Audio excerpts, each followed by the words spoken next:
Good morning and welcome to New Day Saturday edition. We are live on TV3, also live on 3FM 92.7 and streaming live around the world at 3news.com, also on our Facebook page TV3 Ghana.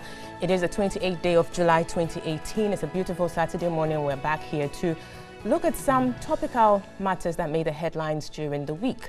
And as usual, we'll encourage you to join in our conversation by sending through your messages, your remarks, contributions, or whatever it is you have to share in respect of the topics I'll be outlining very soon to our WhatsApp number 050-0607-070, and we will read them out as we go along on the show. We'll start off today's conversations with a look back at the final funeral and burial rites of former Vice President Pakwesi Bekoe, Mr. Arthur, which took place on Thursday and Friday, the 26th and 27th of July 2018. We'll look at the tributes, the dignitaries in attendance, and matters arising from that state burial.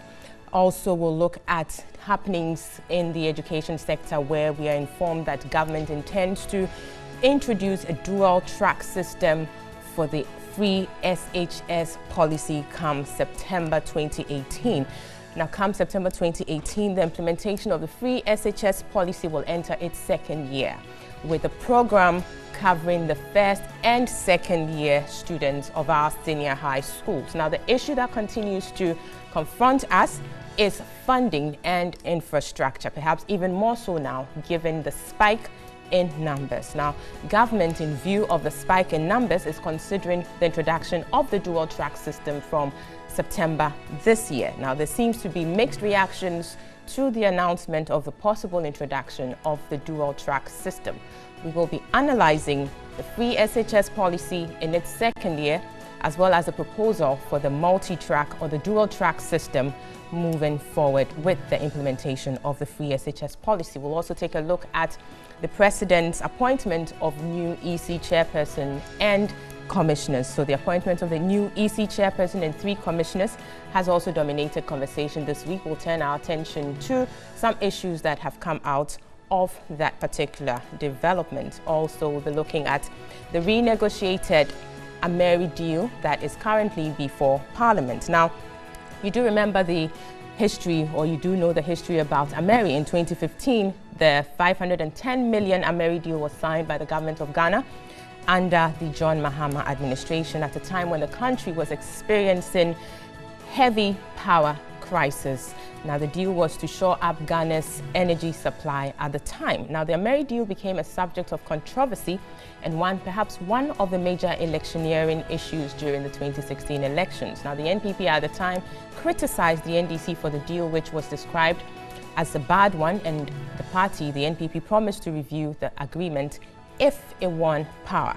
And so upon coming into office in 2017, the Akufo-Addo-led government constituted a 17-member committee led by Mr. Philip Addison, and this committee looked into the Ameri power purchase agreement. Now, the committee, among other things, advised or recommended that the agreement be reviewed. Now, the review has been done, and a new agreement is currently before Parliament for parliamentary approval. Now, in the new agreement, the government claims the new deal will save the country some $400 million over the 15-year period the agreement is to last. A number of issues are coming up. The minority in Parliament clearly against this new agreement, saying that it's not in the best interest of the country. Civil society organizations, including ASEP, have also waded in. We'll be looking at the renegotiated Ameri deal, what it holds for the country moving forward.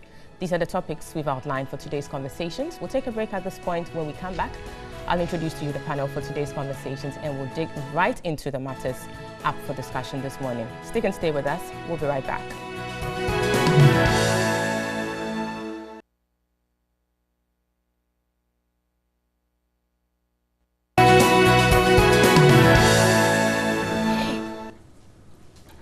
Welcome back. You're watching New Day Saturday edition live on TV3, also live on 3FM 92.7 and online at 3news.com, also on our Facebook page TV3 Ghana. We'll start off with our conversation, but before that, I'll introduce the panel. From my far left, we have Mr. Richard Asante-Yeboah. He is government spokesperson on infrastructure. Next is Mr. Yao Pong. He is a private legal practitioner. We also have Mr. Kwame Jantwa. He's a member of the CPP and also an energy expert. And last but not least, we have the Honorable Dr. Rashid Pilpo. He is the Honorable Member of Parliament for Wa Central and a former Minister of State. Good morning, gentlemen. Welcome to the show. Good morning. It's great to have you here. You're well to be here. Very good, thank you. I hope you are too. By His grace. Good. So we'll start off the conversation with a look at the event that was, pretty much looking at the final journey home for former Vice President Pakwesi Bekoe Emisa Arthur, where the country paid our last respect to the man who has been described as perhaps a quintessential technocrat. He's been described in so many, glowing terms, and some values have been described as being attributed to him, as it were, and people are being asked to emulate his example as he lived. We'll be taking a look back at the tributes that were read during his funeral, and then return to the panel for their perspectives on that, perhaps, as we also pay our last respect to the man, Pakwesi Emisa Arthur. Let's take a listen and get back to the panel. 40 years and 5 months we lived together. Pakwesi was a thorough person who paid attention to detail, a very meticulous man. Those of us close to you know the sacrifices you made for the country from as far back as the late 1970s. You served the country selflessly. You often said that you did not go into politics, but politics found you. He was not your mainstream politician. He was a technocrat who nurtured many people and delighted in seeing his protégés blossom and excel. You proved to all that a Christian could rise to a very high position and come out without soiling his or her name. A simple, honest, principled man of integrity you are, my dear husband. Unfortunately, it is the loud who are often recognized and praises showered on them. But in your quiet and humble way, you excelled wherever you found yourself. Over the last few weeks, I've been amazed at the number of people who have come to show us love. And I ask myself, is this Ghana? Are all these people in Ghana? Because the maligning, the lies, the treachery, the wickedness, the deliberately changing things so that you could look better than others, the mischievousness. I ask myself, is this Ghana? I ask myself, is this my own husband that people have come to pay tribute to? And today, I ask the same question. Did people really know my husband? Did they take time to know him? The false accusations, the lies, the maligning, did they know him? My dearest, me, your children, Kwesi, Mami Boatema, Yao, Achre, your grandchildren, Emily, Kwamina, and Eliana, we knew you and we know you. And we know you are a rare gem, and we treasure you, and we are very proud of you. 1,000 tears won't bring you back. I know because I have cried. But I know that you made your mark in this country and beyond. And you touched many lives. And those who cared to know you, those who cared to give you time to prove yourself, know what a rare gem you are. So I pray that your memory will impact and empower generations.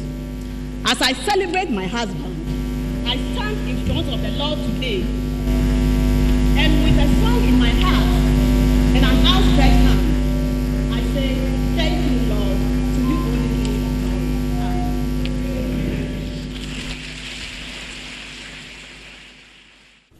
So great. That was the surviving spouse of the late Pakwesi Bekoe Emisa Arthur. in the person of Mrs. Matilda Emisa Arthur, giving a very moving tribute there, but a tribute that perhaps has become the most memorable part of the burial service of the former vice president. And it's become, or it's taking center stage in all discussions. We'll be looking at that quite some, I don't know how to describe it, interesting perhaps, or revealing statements she makes in there. A number of interpretations put to it, perhaps coming from a grieving widow, and she going into the innermost parts of her heart to express exactly how she feels. I'll start with Honorable Dr. Pilpo.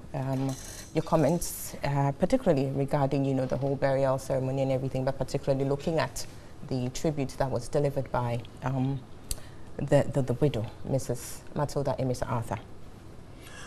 Well, thank you very much, and good morning to our viewers, and especially viewers from West Central, my constituency, and all wonderful Ghanaians who were part of this burial of the Vice President, who was a national asset and who we lost so painfully. I first met this great man when His Excellency President John Mahama appointed him his Vice President, and I visited him along with my majority leader. I was then the Deputy Majority Leader in Parliament. And we had a wonderful discussions with him. We discussed with him the possibility of he appearing in public or in camera in the course of the vetting process, which is a requirement under our Constitution. And he said he wanted to meet the people of Ghana. He wanted to speak to the people of Ghana and for them to see him and feel him. And this was the first time I got into contact with him, and it gave me a good impression about him, that this is a very committed man who wanted to talk to his people, who was eager to reveal himself and to subject himself to all the questions and all the critique that came along with his appointment from the people of Ghana. But his burial yesterday was the end of an era of a committed politician, full of humility, a gentleman, a great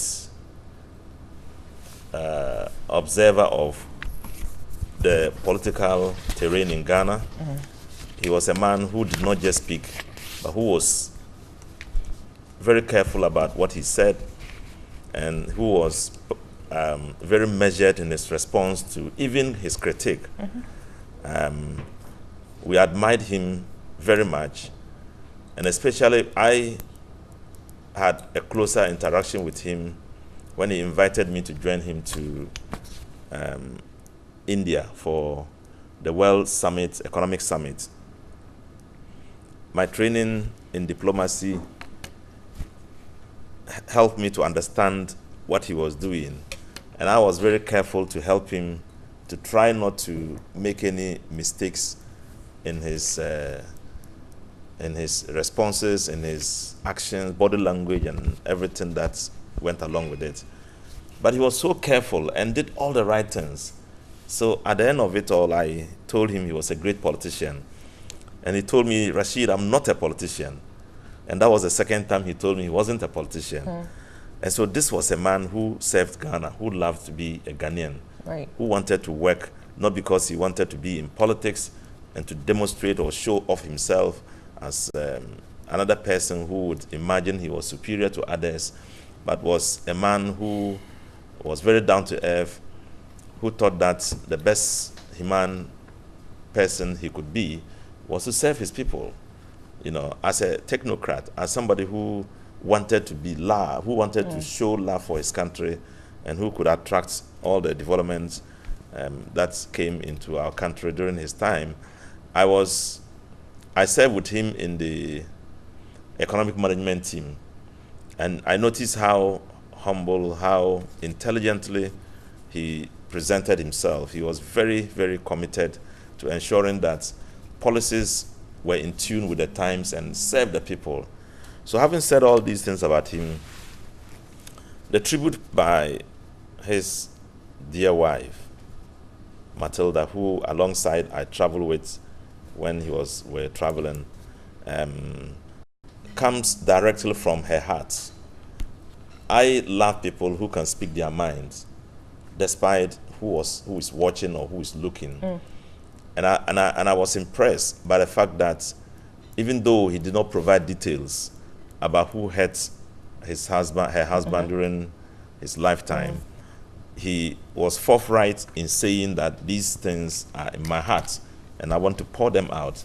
And she poured them out, you know. And but quick question though, do you share in what she was trying to put out, which for me strikes me as suggesting that she perhaps thought her husband wasn't given the due credit, because she says at some point that it is the loud who are recognized, and so juxtaposing that to the very docile demeanor or the calm demeanor of the late vice president, suggesting that perhaps he wasn't recognized as much as quote unquote the loud ones. Do you share that? Well, she was hugely recognized, you know, having been appointed vice president, even though he was not the type of person who will insult people on any platform, who will not go into the media and lambast his opponents. Right. You know, he was largely seen as a man who could be a president.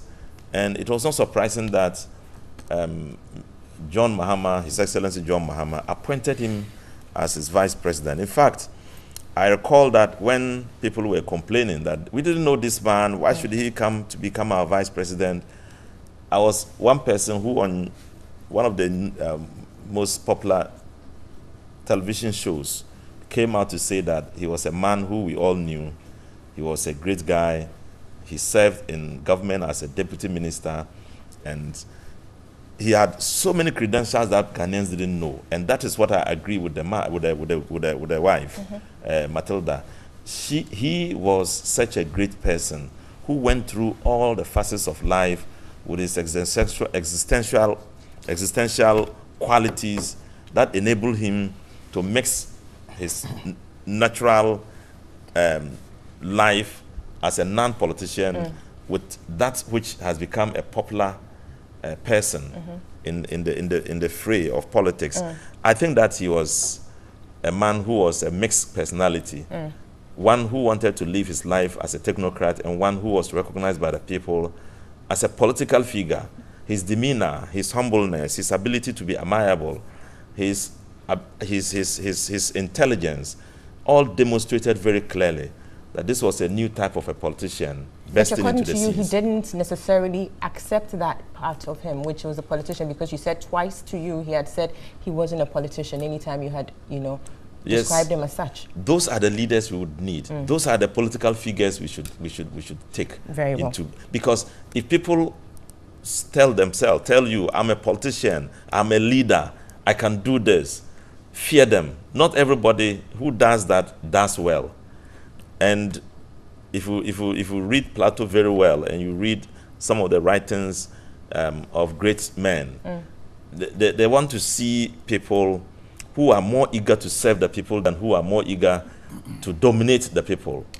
So I think that by saying that, it didn't take anything away from him as a politician. Well. Very well. Quickly, let me turn to Mr. Opong here, your perspectives on this and, you know, the conversations that are coming out so far.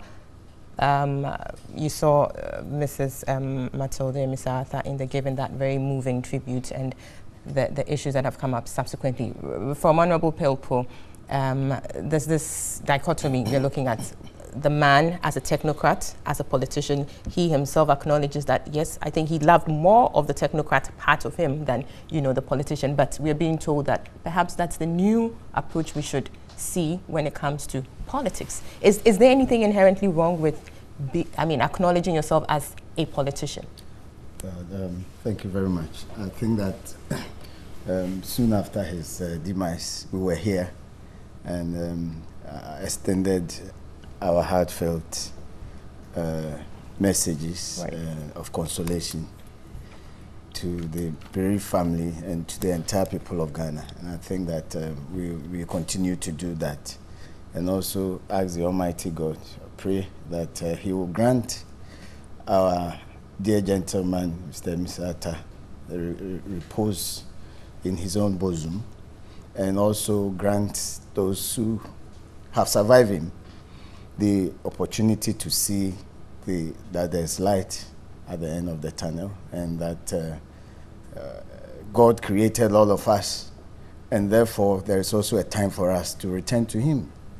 It depends on when and how He has determined that we should all go back to Him. And I think that when we realize that, we will at least console ourselves. Now, coming to the tribute, it sends some painful memories to us, and I wish perhaps, first of all, we had taken solace in some of the advice that the wise have given us. Right. In typical traditional areas, wives are not exposed to funeral grounds of their deceased husbands. In fact, they are quote and unquote usually quarantined, because we know that they are the most affected adversely by the death of the deceased. In fact, not just wives, but anyone who loses a spouse. So it can even be the male person. And you cannot even go to the cemetery with people. People cannot shake your hands. But it appears that in these days we are abandoning them, thinking we are wiser. And when you expose a surviving spouse to all the happenings at the funeral, you are just inflicting some unintended pain and exacerbating it in them. And they may then come out to express themselves in a way that you could have avoided such expressions. And I think that that was avoidable. Honestly, when I listened to it or watched it yesterday, I expressed some misgivings, not about what she put out, but those who manage them. This funeral should have been organized with this traditional wisdom as part of the way we manage our funerals. But we've had state burials of this nature, and we've had, you know, spouses in attendance, reading tributes. This isn't the first time. Yes, I understand. But you see, people, we have levels of disposition and how people are able to contain the demise of their close ones. I mean, don't forget that the circumstances of the death of this great man is one of those that you can expect a spouse, surviving spouse, to perhaps express herself in the way that we saw the lady. But be that as it may, I think that it is also not for nothing that tributes are written. Exactly. In most cases, because it means that we have carefully crafted what you must say, if even a surviving spouse must say it. When you then leave it and go ex-tempo, you may not be able to control what you are to say. So it's not for nothing that you stick to what has been written for you. My first option is no surviving spouse should even be given the opportunity to read a tribute. Other people can read the tribute they have already written and contain in this booklet. But if a person really wants to do that, I mean, nothing should stop them. Well, when it comes to a time like that, you will have to manage such people and control them, because they may not naturally be themselves of their natural self. So let's, for me, I think that if we go back to some of these customary imperatives, we'll be able to avoid these matters. I mean, and I get confused when people say, I'm not a politician, and yet they are in politics. They call a political person. All of us are political animals. We were told centuries ago. Plato, was it Plato? Honorable. We are political animals. And when you even go into, and please, Mr. Atta, the former vice president, was not appointed by Mr. Mahama. He was elected. That is why the oath he took. He said, I having been elected. The first one.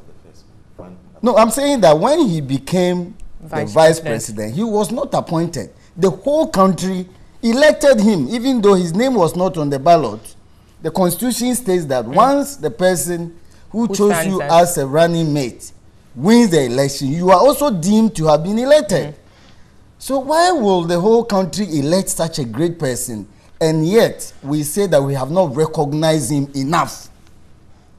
And it is only after his death that we are maybe putting up some contrived disposition, as if we are, because he's not here, we are now recognized. I think he has really been given his due. If I stand for election and I lose, it only means that the people don't recognize the good things I have done. If I win one and I lose the second one, it only means that we have changed our perspective, and we think that somebody else must also be given the opportunity to also serve the people of Ghana. It is not an exhibition of rejection of all that we have recognized you to have done. I mean, this is a person who started right from, I understand he did some teachings at Legon, then came to the ministries, then to Bank of Ghana, and then eventually the second most important position in Ghana, even the constitution says so. So, I think moving on, the wife and the close associates in particular will still need some help, assistance.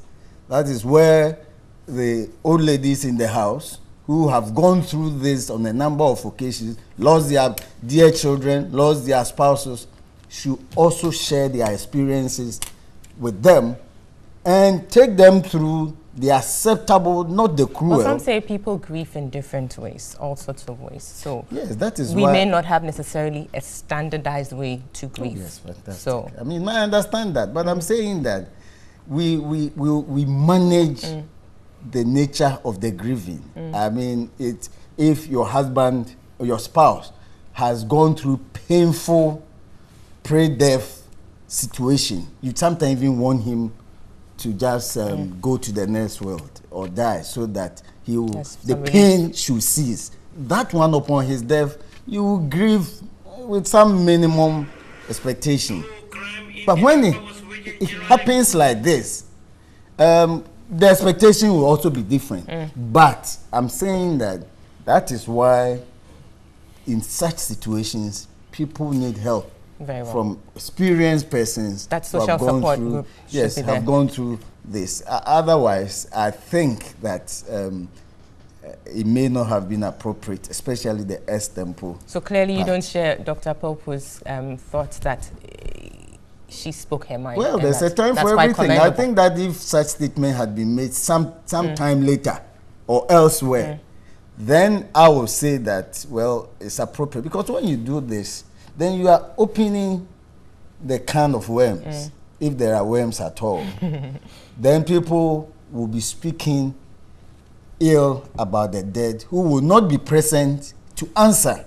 Yes, it seems that whole practice is being questioned at the moment. Yes. That why do we not speak the truth? But clearly, culturally, we do not speak ill of the dead. And like you're saying, they're not there to yes, because defend they will not be available. The rules of natural justice will not be available to them, because a dead person will not have such right, because he cannot respond. Sure. But be that as it may, it's also important that whilst people are alive, we celebrate I sometimes tell people that when they tell you, oh, you've done this right, you've done this, I say thank you for reading my tribute whilst I'm alive. Right. At least I can hear you and I can see you. But don't wait till I die before you come with glowing and also we should allow people, I think I said it the other time, to write biographies about us when we are alive. Sure. So that we will even then, the things we had forgotten, we will be reminded of them, improve and enhance on them. Otherwise, we wish everybody well, and we think that may God will give him a very good place. Eternal rest. To rest till we meet him again. Sure. Yeah. We have a soundbite from the former President John Dramani Mahama. Let's take a listen to that and come to the panel for the perspectives of the other panelists. A vacuum has been created, but the younger generation is coming up, so I'm sure the people will step in our shoes. We are passing away. What can the youth learn from his life? Well, you heard the pastor today at the burial service. He said that if we are to take from his life, then we should, for those who go into leadership, should live a life of integrity, and we should stop the extreme partisanship. We should undertake our politics with some decency.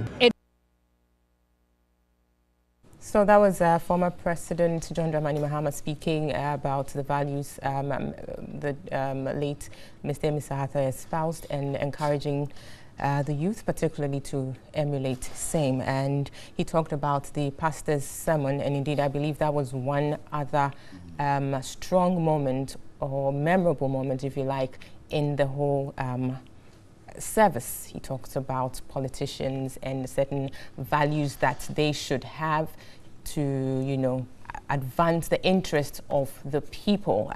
Indeed, Reverend Awotri Pratt's message was something else. Really commendable. I turn to you, Richard. Of course, Mr. Arthur's tribute, you speak to that, but particularly also looking at the Reverend Awotri Pratt's sermon and what he calls politicians in Ghana to do.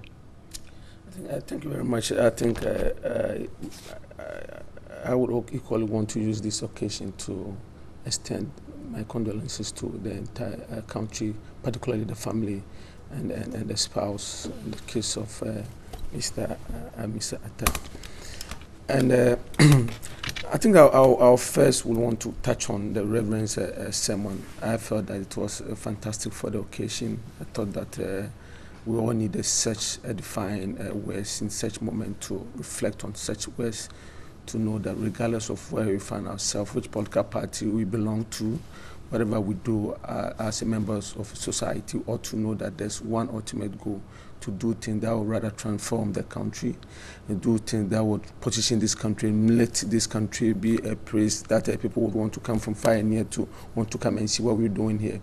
I like the fact that he literally touched on people who would want to grab everything belonging to the state. And I think that was also an excellent point that he made. Because the point is that, I mean, when we continue to enrich ourselves to the detriment of the population, what we do to ourselves is that we continue to sink our country. And all in all, I felt that his message was good, was spot on. And I think that it was one of the occasions within the whole ceremony that made me feel that indeed some of these preachings ought to be fed to the nation on a regular basis. I mean, the screaming and other things that we continue to hear, and some... and we hope the politicians take a cue from it. I mean, we did. That's the whole idea. Because you see, we're really sober listening to whatever was being shared by the good man of God, and I was happy and excited about it.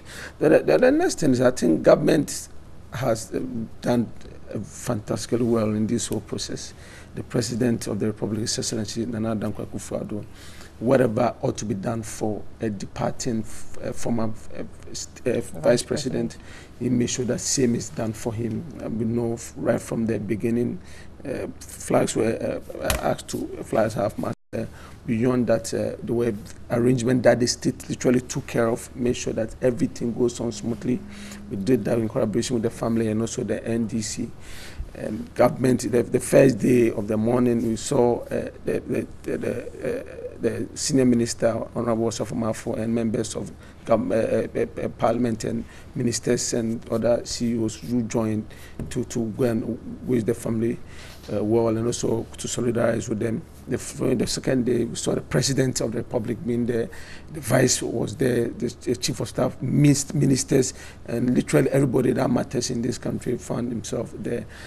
The Vice President even followed to the cemetery, to the last moment where the former Vice President left. And I think that it is some of the things that we need to understand and appreciate, that as a people, we are one.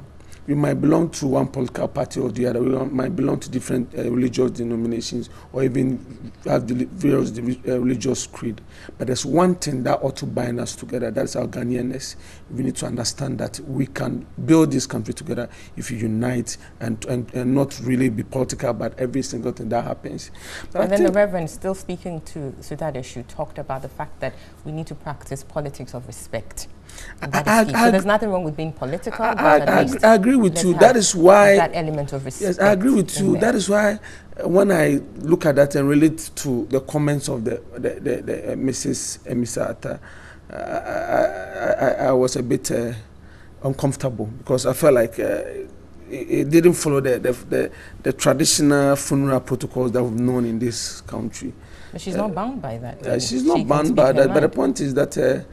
I mean, the comments to the effect that it does appear that he was the most vilified politician. I doubt it. He doesn't even come the first 100 if you have to list it. Trust also, me. there's a list. Oh, I mean, you put President Akufo-Addo to be #1 in terms of. I mean, he had even had occasion. Depending on which side you're on. I remember different people at the top. On the lighter side. I remember there was. I remember on the lighter side, one occasion, Mr. Misata threw some servo. I mean, was on the lighter side. That. Literally referring to, I kind of an insinuation and innuendo, referring to the president Nana Akufo-Addo needing something to stand on to see the achievement of. I mean, it was something that we all. I mean, though we thought that okay. I mean, he's not a typical regular politician, so you do not expect. By moments that he threw such servos.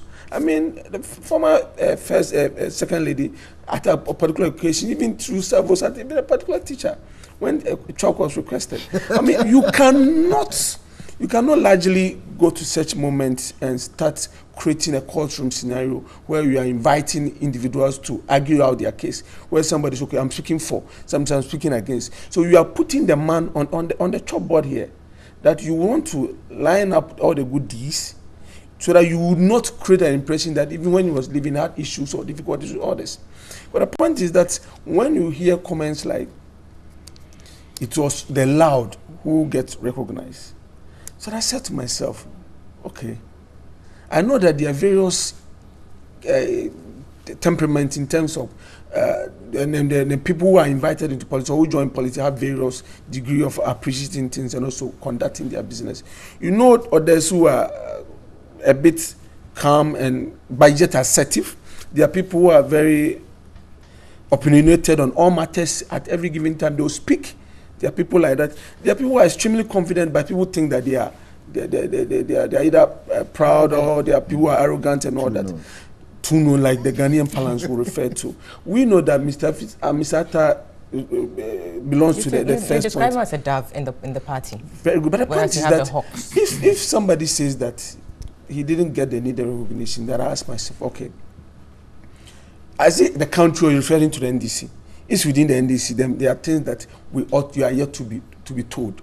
But if you are talking about a country, he had the opportunity to serve the country as a deputy minister, rose to become the governor of Bank of Ghana. And how many governors have you gotten? That every penny that you spend, you have the signature on. I mean, how many have you gotten giving that sort of opportunity? Then rose through the ranks to become a vice president of the republic. The second most important person on this land. All the things that needed to be accorded him as a vice president, unless maybe you have been told that somebody was rather acting as a vice president and he was just a ceremonial figure or pillar out there. But if those things are not true, and it just remained to the fact that he had all these things being accorded him, and in the moment that he passed on, everybody. But the point is that when you listen to all the things that she was talking about and look at what has happened over the period, then you feel like, you know, what really the issues? Because we've seen this happen. We saw President Mills pass on.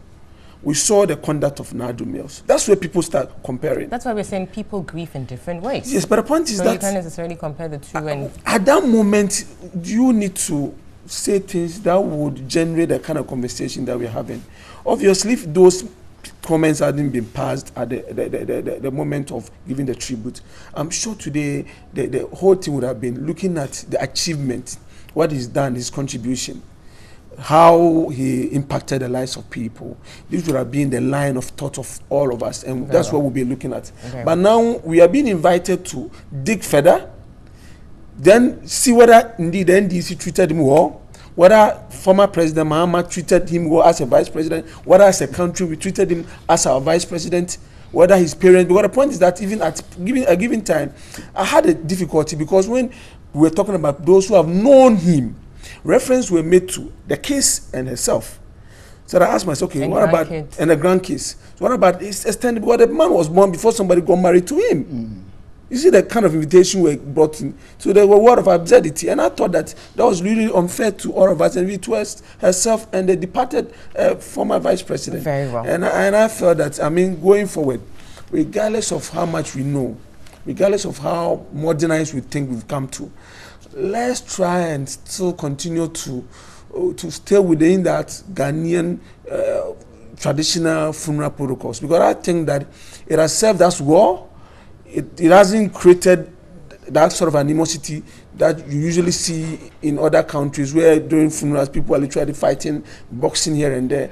People contain all these things at the 40 days when they sit down. They resolve the difficulties that came as a result of the funeral. But when right at the scratch, we are being invited to literally argue out the positives and the negatives, because indeed, Mr. Mitata, he was a human being, and it's obvious that he might have hurt one person or two. Are you inviting such individuals to equally come and argue out? I think your point is made, yes. Thanks. I'll move to Mr. Jantua here for your perspective on this. You've listened to your three co-panelists and their views on this. Abner, good morning. Good morning to my fellow panelists and those watching us.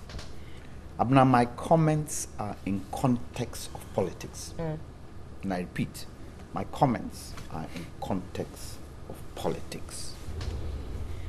The hypocritical nature of our politics in this country does not help us.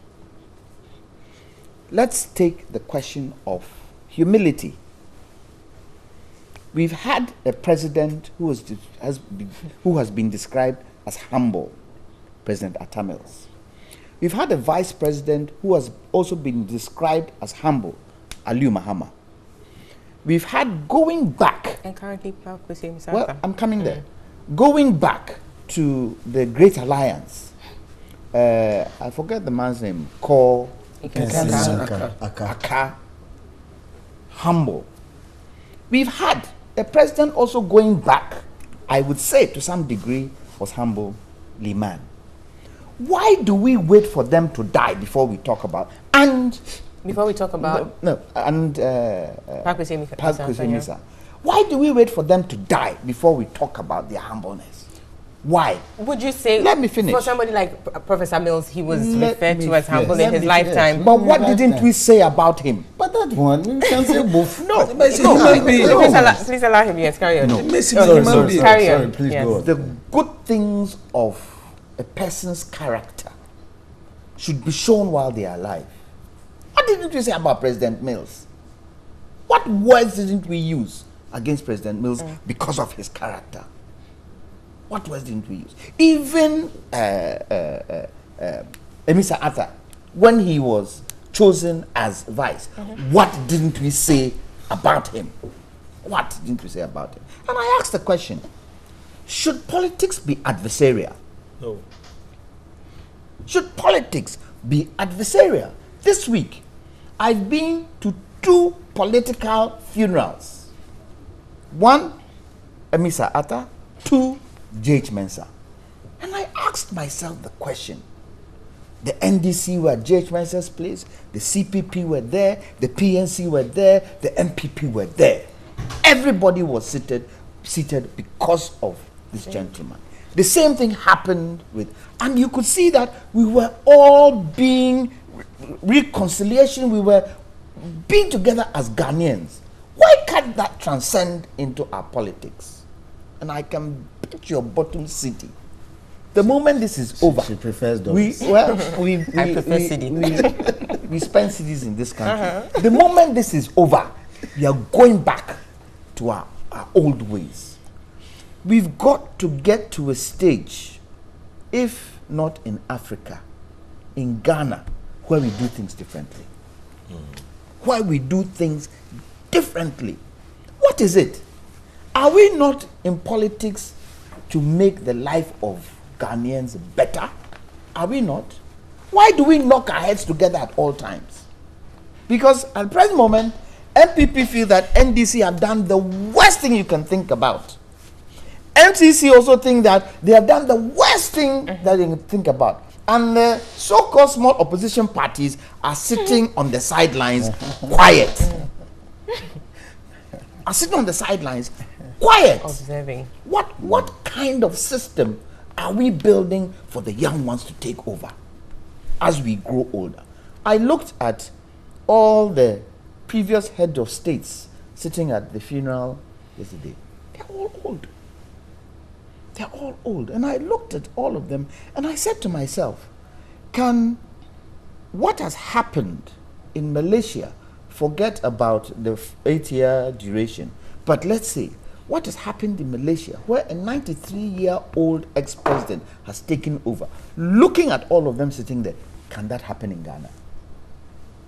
Can that happen in Ghana? When we point fingers, can we not point fingers at each of them and say, no, we cannot bring them back? Is that what we're looking for? Are they good role models for the young ones to follow? Are they? Because we wait.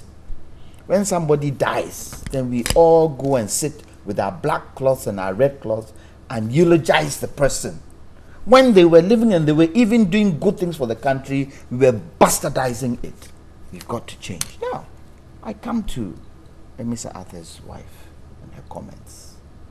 For me, that was the platform where the people she was referring to must have been in that hall. She must have felt that there was no way she would have the opportunity to say what she had to say to them once this thing was over. But do you think her message was clear enough? Given that it was couched in on clear terms. In terms of her ex-tempo message or in terms of the message in narrated? No, I think it's an ex-tempo message which has caught the attention of well, you could see the pain. You could feel the pain of what she was saying. I don't think we should condemn her. You could see that during the duration of her husband and the NDC out of power, I think that is the period she was referring to, and how he has been treated. He was in office. I don't think it could have been, but for me, I think it was more on that side. How he has been treated. By who? Well, she didn't say. She didn't say. She didn't say. But the inference meant they had been treated badly by somebody. It could have been the government in power. It could have been the own NDC people. It could have been the CPP sitting on the side pointing fingers and throwing things into her yard. It could have been anybody. But you could see the pain. But some would also say that as a politician or within the fray of politics, you should expect these things, and so you should perhaps have a tough skin. What do you say to that? It's not everybody who has a tough skin. But that's the nature of the game, so it requires a certain level of... I beg to differ. Nature of what game? Nature of what game? Is it not the people who vote people into power? When the people are voting people into power, do they think about games? No. They think about, you have been able to convince me that if I vote you into power, you do the right things by me. And as a collective body, you'd make sure that what needs to be done is done. So what's the game? Where is the game? It is when they now You're taking the word game literally, but that isn't what it is. Don't take it literally. No, I think that's where you're taking it. I'm not taking it literally. When the parties now come into power, that's when the game starts. There's a game. That's so when the game starts. Yes, but I'm saying that. So then there's a game. I'm saying that the people don't expect those sort of games to happen when they vote parties into power.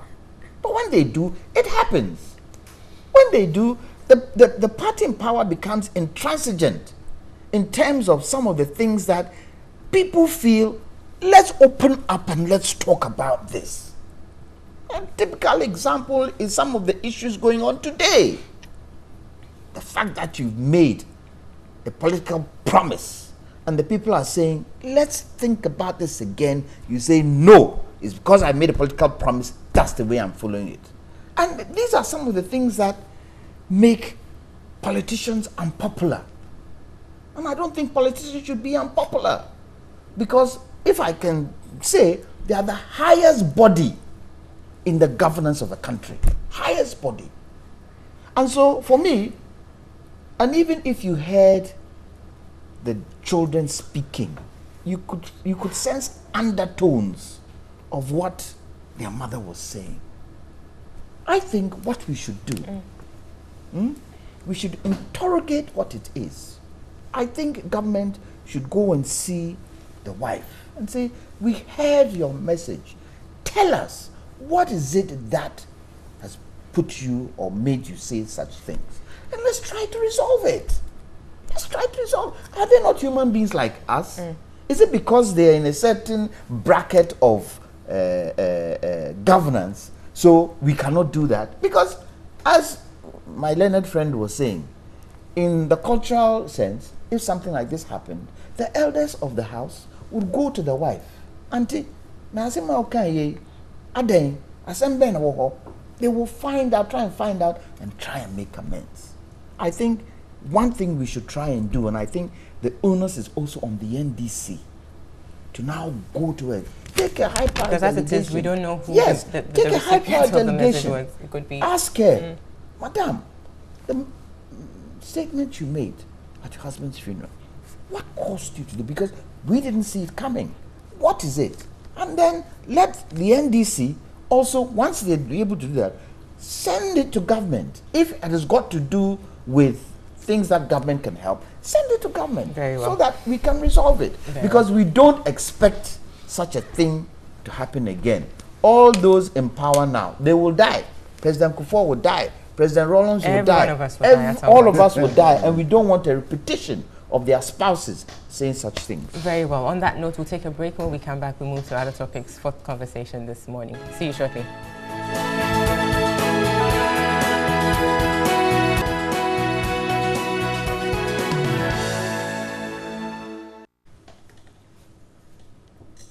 Welcome back. You're still watching and listening to New Day Saturday edition.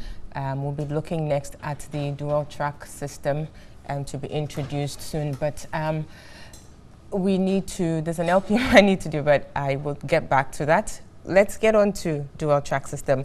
The numbers are increasing as a result of the free SHS policy. And this year, we do know that the free SHS policy goes into the second year.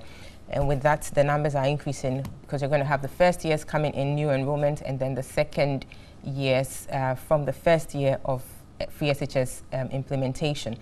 And government in trying to deal with the numbers and the fact that infrastructure available is not up to the numbers is intending or proposing to implement or introduce the dual track system, which will see the schools being divided into two tracks.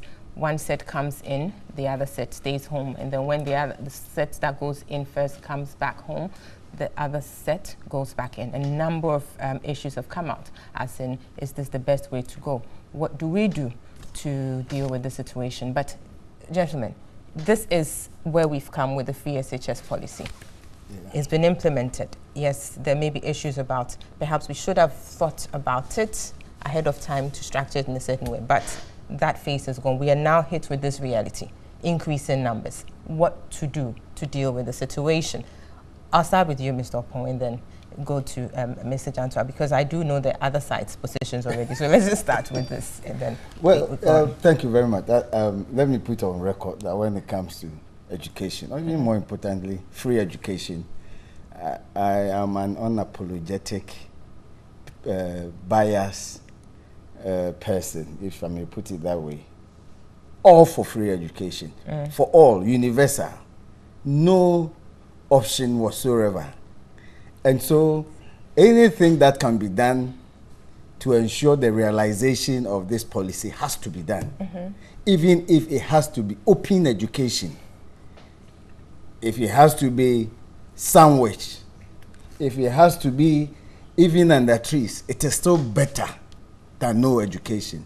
So the idea that we should wait till a certain time when we have infrastructure, sufficient infrastructure, is not an argument that convinces me. First of all, we should not pretend that we just woke up one day and we say we want free education. About a third of this country's population have experienced free education for more than 4 decades. So when we tell someone that if you will extend it to all Ghanaians, we will vote for you, we meant it. And I'm not surprised that, perhaps, I won't be surprised that that is the reason why this government received such overwhelming acclamation at the last election. So there's no compromise, in my view. In fact, anyone who will try to compromise me should be assured of the fact that I will not vote for him. Definitely. Now, what is the point? The point is simple. We, the people of Ghana, have access. We have resources. We have natural resources, and vested it in a person called the president. The person comes to you that the monies, the resources I'm holding for you, I want to apply part of it to pay the school fees of your children. That is all that we have now. Then we say that, oh, wait until we have sufficient infrastructure. Those who benefited from free education, whether as cocoa funds or the general free education that they enjoyed, if we had used that same principles or argument, would they have enjoyed free education? No.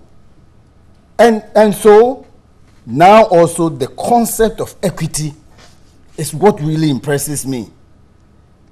Let me take my own school. It's the first Pope John. All right? Let's say in a year, about 2,000 people will apply. The school may be able to take, let's say, 1,000 or 1,002.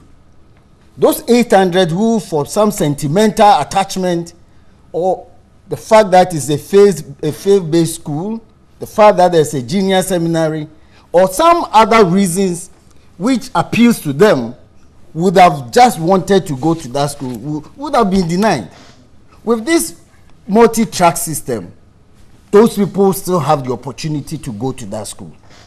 Those who want to go to Achimota and are denied, they now have the opportunity, or second opportunity, to go to Achimota school. If you wanted to go to St. Rose's, they could only take 300, and about 500 are rejected. It's another opportunity for these other 300 to go to that school, especially inhabitants of those communities. What else can be better than this? So for me, that is the simple point. Let's come to this whole infrastructure and so on. I've made the point since 2013 when certain things came to my own personal knowledge through further education.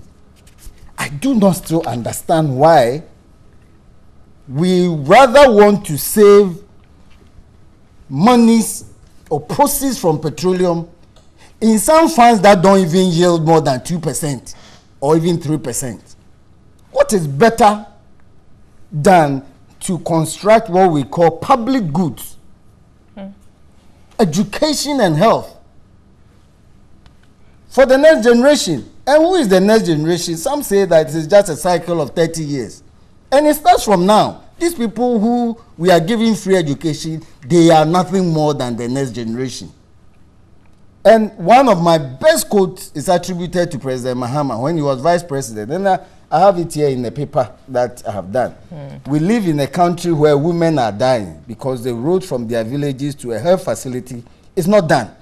And you say that the oil wealth God has blessed us with should be left for generations to come, while that woman dies today because she cannot go to the hospital.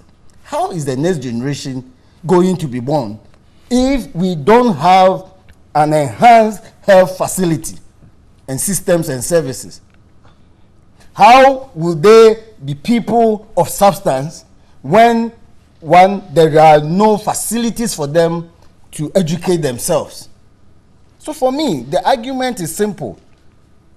I will urge the Minister of Finance to just go back to Parliament and ask them to give him all the monies or substantial part of the monies accrued in the heritage and the stabilization funds and apply them for just 2 areas of the economy, health and education.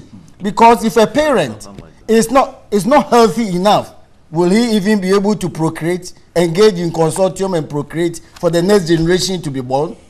Fortunately, President Mahama agrees with me, and Mr. Siedun Ketia also. Unfortunately, when they got the opportunity, they could not implement this fine policy. So why keep them? We go to the same... So you're calling for a reduction of the priority areas for oil proceeds, to limit it to the 2, well, those are even related to the annual budget fund amount. I'm not talking about that at all. That is usually applied. Right. The heritage and stabilization fund, in total, is about 700 and something million dollars. We should go for it and use it to provide education and health for this generation, including ourselves.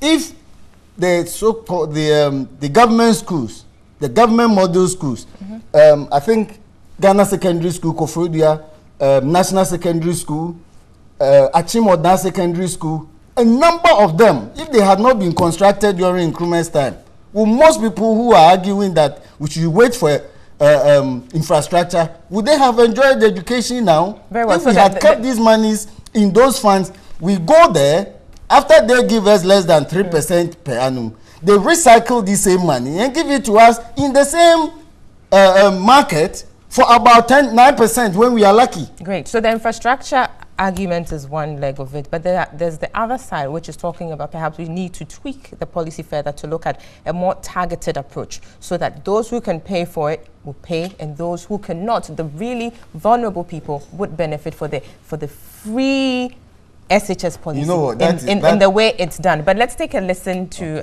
Dr. Yao Osei Educhum. He's the Deputy Minister of Education. He had some words regarding the dual track system. Let's take a listen to that and return to the panel. We are not the first country to use it, and that is going to really work to the benefit of our schools, because we'll be able to decongest and at the same time increase enrollment. That's the magic of it. Some people don't understand. How can you talk about decongestion and at the same time you're increasing enrollment? The way it works is very simple.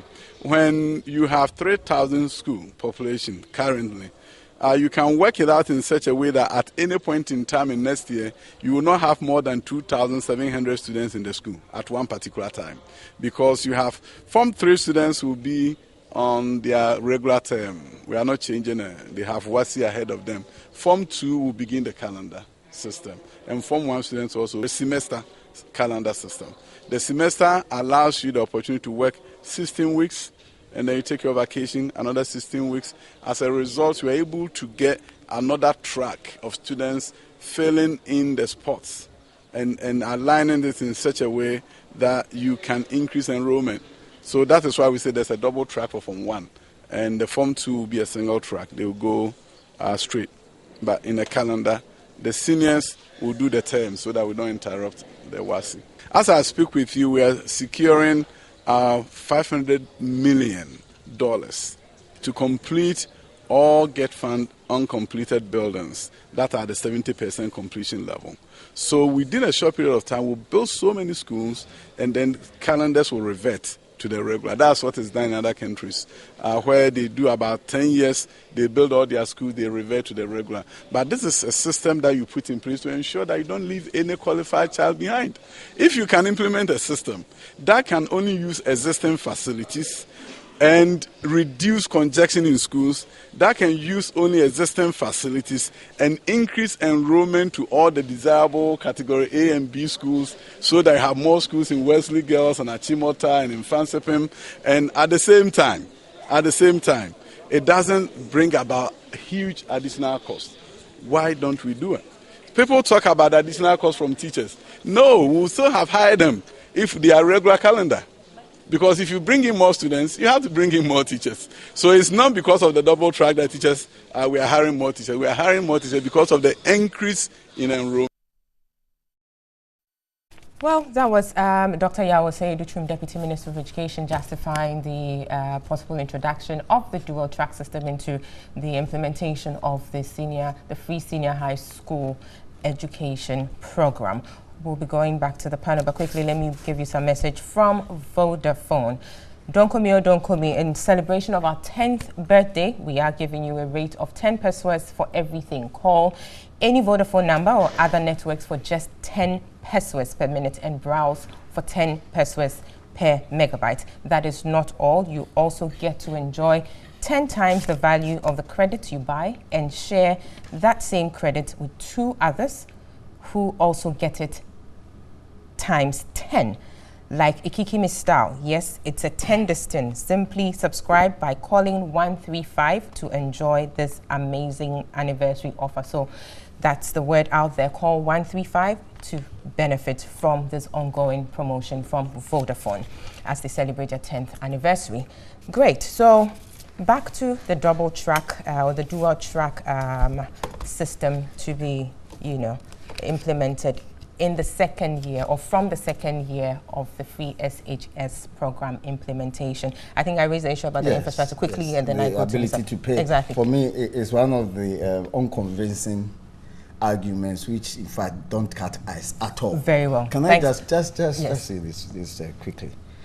If you can pay for 10 people, for example, the example that Minister of Finance gave, and now government is paying, you can save that money and even go and build a library for those schools. Yes, but also, again, if government is targeting those who are really vulnerable, then the burden would be less if people who are able to pay are made to pay. The danger, because the people are willing to pay anyway. The danger in that is, first, how do you assess ability to pay? So that's why we're talking about getting the data. I will not forgive anyone who will introduce such a thing to upset what is already existing, for example, in the 3 northern region. So just to conclude, so my point is, it should be universal. If you can pay, save the rest of the money and you apply it for the health and other maintenance that other members of your family will require. And that will also reduce the burden on government. So let me just say that this double track, the little I've heard, is nothing more than sandwich.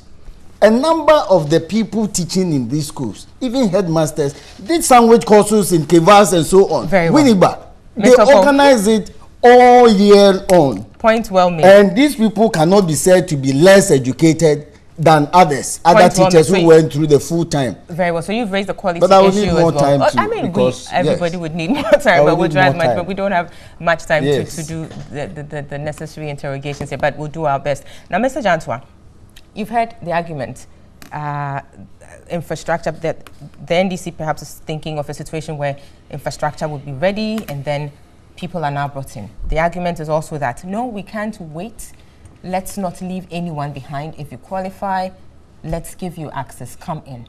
And in a way, or in order to deal with the congestion, let's have this dual track system running and let's see how it goes. What do you say to that?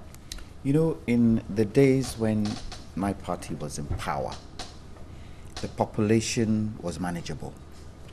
There are certain things that could be done in terms of free education. And I'm a proponent of free education. The lack of education has caused the kind of political system we have today. And that's where we are. And so for me, education is key right in all that we do. But my point is that in those days, we had a much smaller population, more controlled. Now, we have a much greater population, and the bulk of Ghanaian citizens are more in the young than in the old. And because of that, it needs careful planning. Careful planning. But the background you just gave gives an indication of how we have failed as a society, yes, and how successive governments have also failed. Because if you're looking at the statistics they gave in respect of the first year of implementation of the free SHS policy, government informs us that about 90,000 students who hitherto wouldn't have had the opportunity got in. So that tells us the numbers that we are looking at. Possible people, the numbers that are possibly to be left behind, 90,000. That is huge. It's a lot. So that is huge. But Abna, That's for a year. From what you've just said and what I'm saying shows why it is important to plan. Sure. And plan very well. 2, with this kind of system, to start it, we must start a pilot scheme to bring out some of the challenges that we face. Because I asked myself, when the government was propounding free education, did they not see this kind of explosion? And let's face it, the explosion has come about because, and correct me if I'm wrong, panel, correct me if I'm wrong, because the free education is more on the boarding houses than day. And so everybody is pushing their child to go to boarding school. It has brought that explosion that we are facing today. So for me, the planning element is key. Planning facilities, planning teachers, planning infrastructure. And hence, this is, for me, this is where the pilot scheme comes in. Because we can use that to test. I would have thought, and I've been thinking about this, I would have thought that as much as this free education thing is good, it should have started probably next year. And we use this we would year. Have lost about 180,000 whatever the case is. People. We want, wait. We want sustainability. We have pilot schemes in the north. We want sustainability, whereby it transcends governments that come in. Any government that comes, it moves on. It's not that when it comes, this is stopping. The sustainability of it is what is most important. That is why I feel, it's my opinion, I could be wrong, but that's the way I see it. It would be good. My then friend was saying in the north, you have pilot schemes. Have we looked at those pilot schemes to judge what we are doing? For more than 50 years. Wait. Have we applied that to what we are doing today? Has the Minister of Education come to say that we have been doing this for 15 years in the north? These are some of the things that we have identified, the pros and cons of it. And based on this, we are now bringing it into this system. We need to communicate effectively with teachers, with parents, especially with parents. Because you know what this double track system can do? It can mess up the schedules of parents. If you have a multi-family where you have young ones and old ones, some are going to the first track, some are going in the second track. Father and mother are working. How do they take care of the one in the second track who has come home on holidays? But they all vacating, come on holidays. Do they stay, stop work and take care of them? That is a rhetorical question, I suppose. So carry on with your, carry on with your submission. It's a different system. It's a different system. You're saying you're saying they all vacate and come home. Yes, they plan for that vacational period because they know it's from probably June to August or early September. Okay, so let me ask this. Where it so happens that you are getting children coming home in November, and you have an 11-year-old and probably 13-year-old in the two systems, it becomes difficult. That's why for me, we should have a situation where parents are part and parcel of the decision making of this. You see, but let me ask a question to advance the conversation. The current situation is what we have now, which is that the single track. Yes, the single track. But I mean, in terms of numbers, we've hit the roof. Yes. Going up and up. It's not going down. I mean, I can't see how the trend is going to change. It can only go higher and higher. What do we do to deal with the situation, if not for a dual track system? What can be done to absorb the numbers? Abna, don't get me wrong. I'm not opposing the dual track. I'm saying that to get it done right and done well, the planning should go into it. If that is what we are supposed to do, let's do it.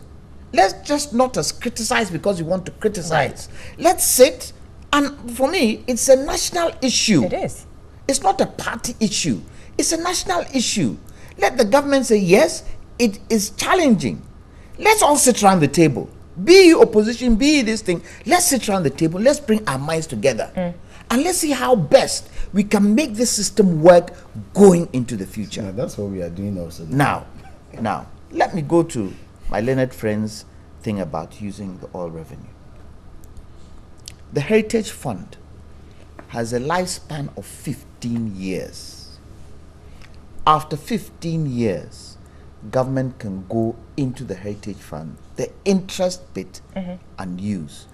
The reason why I kind of do not agree to what he says is because of not being able to trust politicians. So put in place the Trust systems. them with bigger sums of Put in money. place. Wait. How So much are is we? the Heritage Fund? Wait. So then, Mr. Wait. Jantua, are you saying that let's deny our students or our pupils or our children Let me the finish. benefit of education Let me finish. because we fear that politicians would squander the money? Let me finish. Then we are pretty They much have saying we are very squandered the helpless money. people. They have squandered the money. It's Look not at the only Get source Fund. of funding. Look at the Get Fund. The Get Fund. We take a certain percentage from VAT into the Get Fund. So set up The an Get, independent wait. Please- Let me Please finish allow him now. to make a submission. Let me finish. I didn't interrupt We anyone. understand because Relax. it's perpetual Carry on. Yeah, consent. don't let me lose my train Please of thought. don't let me lose your lose my thoughts. train of thought. I'm just Look at the enjoying Get your Fund. Look at the Get Fund. It's supposed to go into education, isn't it? What has happened to it today? It's going to That other is, places. that's what I mean by the trust of the politician. So far as I'm concerned, Abna, let's go into the Petroleum Revenue Management Act, abolish the priority areas. Abolish the priority areas. We have a long-term national development plan that we're giving to government. They've said nothing about it. So let's park that. And let's use the oil revenue for education alone for the next 5 years. That's your proposition. Yes. Awesome. We'll take a break. We'll take a break when we come back.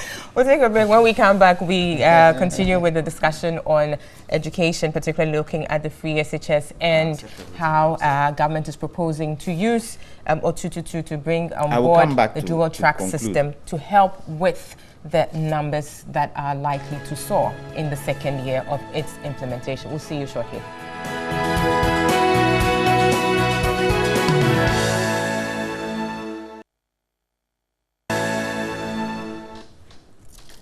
Welcome back. You're still watching and listening to New Day Saturday edition. We are live on TV3, also live on 3FM 92.7.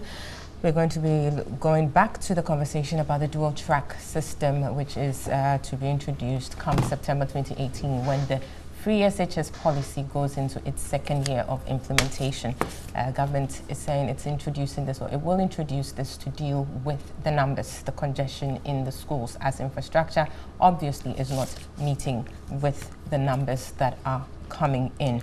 I'll turn to Mr. Jantua to complete his submission, as I had him make his submission short before we go to, we went on that break. So Mr. Jantua, please carry on. So, taking into consideration what my learned friend was indicating with regards to the Heritage Fund, right. If we hadn't put that money there, we would not have the money to go into. And so, for me, it's not a question of using the Heritage Fund, it's the question of looking at the priority areas. The same way Botswana today have decided that the revenue they get from their diamonds is going straight into education. Let's do the same with this free SHS we want to do. Why? Because if you're able to educate the population are much more aware to some of the antics, very comments begin and close, politicians play on us. And education is good for everybody. And so I feel that at this particular moment, let's look at abolishing the priority areas in the PRMA and specifically using that fund for education for the next 5 years. But others would also raise the issue about other areas needing attention, healthcare, for instance. Before we had oil, Abna, before we had oil, were we not looking at all these areas? Before we had oil, were we not looking at all these areas? We are gradually turning our country to depend on oil revenues alone. Oil revenues, how much is it? Between 2010 and today, 10 years, or is it 8 years? We've only made $4 billion. That's all. And when you look at the quantum of oil we are producing, it's next to nothing. There's nothing to write home about. And even the maximums that we are supposed to produce in our oil fields, we are not producing that. So let's not spread and so ourselves let us thin. not spread ourselves thin. Let's concentrate. And the good thing that will happen is that everybody would know where the oil money is going to.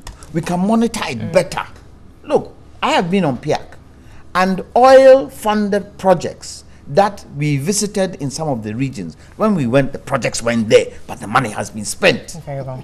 So they were not even And it's been consistent with PIAC monitoring. It's been consistent with PIAC monitoring. Been consistent. So I feel we've got to a stage where everybody's child and grandchild can benefit from the oil revenue.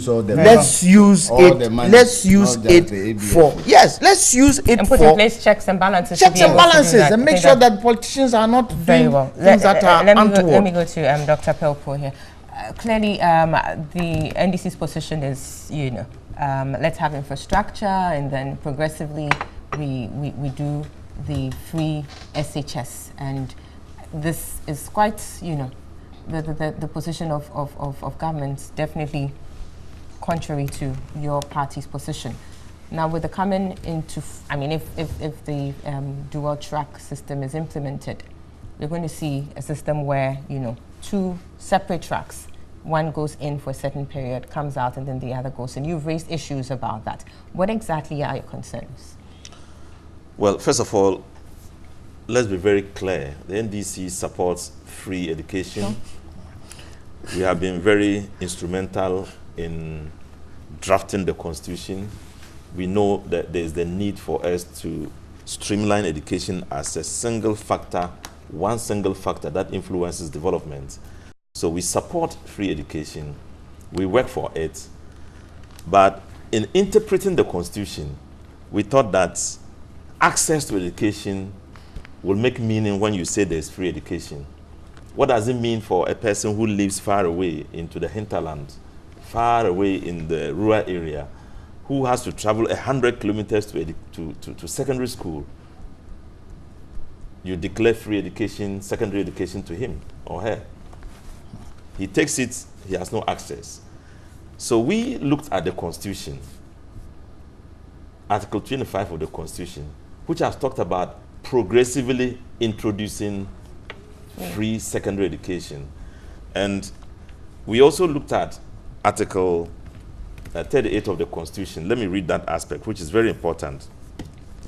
38(3). The state shall, subject to the availability of resources, provide equal and balanced access to secondary and other appropriate pre-university education, equal access to university or equivalent education with emphasis on science and technology. Just that part alone. So I'm reading this alongside with the need for introduction of free education at a senior high level. We thought that, look, the best thing is to provide access first. Make sure you build secondary schools all over the country. So we embark on building 200 of them. We succeeded in doing 40 of them before we ended the term. 25. Did you say 40? 40 of them. The MPP would like to always bring it down, but they haven't built one. So so we thought that, look, make sure you have access to secondary education. I do appreciate that argument, but the question then is, if in 4 years you're able to do 40, and looking at the 2 years, in 2 years, good. we mobilize resources. We use 2 years to mobilize resources. So question is, what happens with students or children who qualify to be in the schools but are not getting into schools because of infrastructure? It means they are left behind. Is that Remember a good that situation? there had been a government 8 years before we came. No talk about that came into being. Right, so but when we're trying to fix a certain situation. So when we make effort, don't access, what about the others? We were correcting a system that had been left uncorrected, unattended before. And when we came, we said, look, there's increased population of students. We have the same infrastructure since built by Nkrumah and added on by a few other leaders. The same infrastructure cannot support The growing population. A growing population. You can't, if you want to have free secondary education, that infrastructure cannot support it. So we thought that, look, there's a need to increase the infrastructure needs of our schools. First. We build schools remember, we built thousands of school blocks at the Get Fund schools, a lot. Even in my constituency alone, I can count close to 100 of them. Thousands. You know, all over. Thousands, literally thousands in this country. School blocks, I'm not saying schools. 6 classroom blocks, 3 classroom blocks, a lot. So we thought that there was a need to do that. We started with that. And we thought that, look, the Constitution did not just talk about secondary education, it also talked about higher education.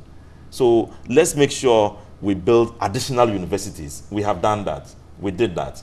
Let's make sure that the Constitution emphasized on technical and science education. The polytechnics were specialized in that. Let's upgrade them into universities. So there had been an intentional policy direction towards that.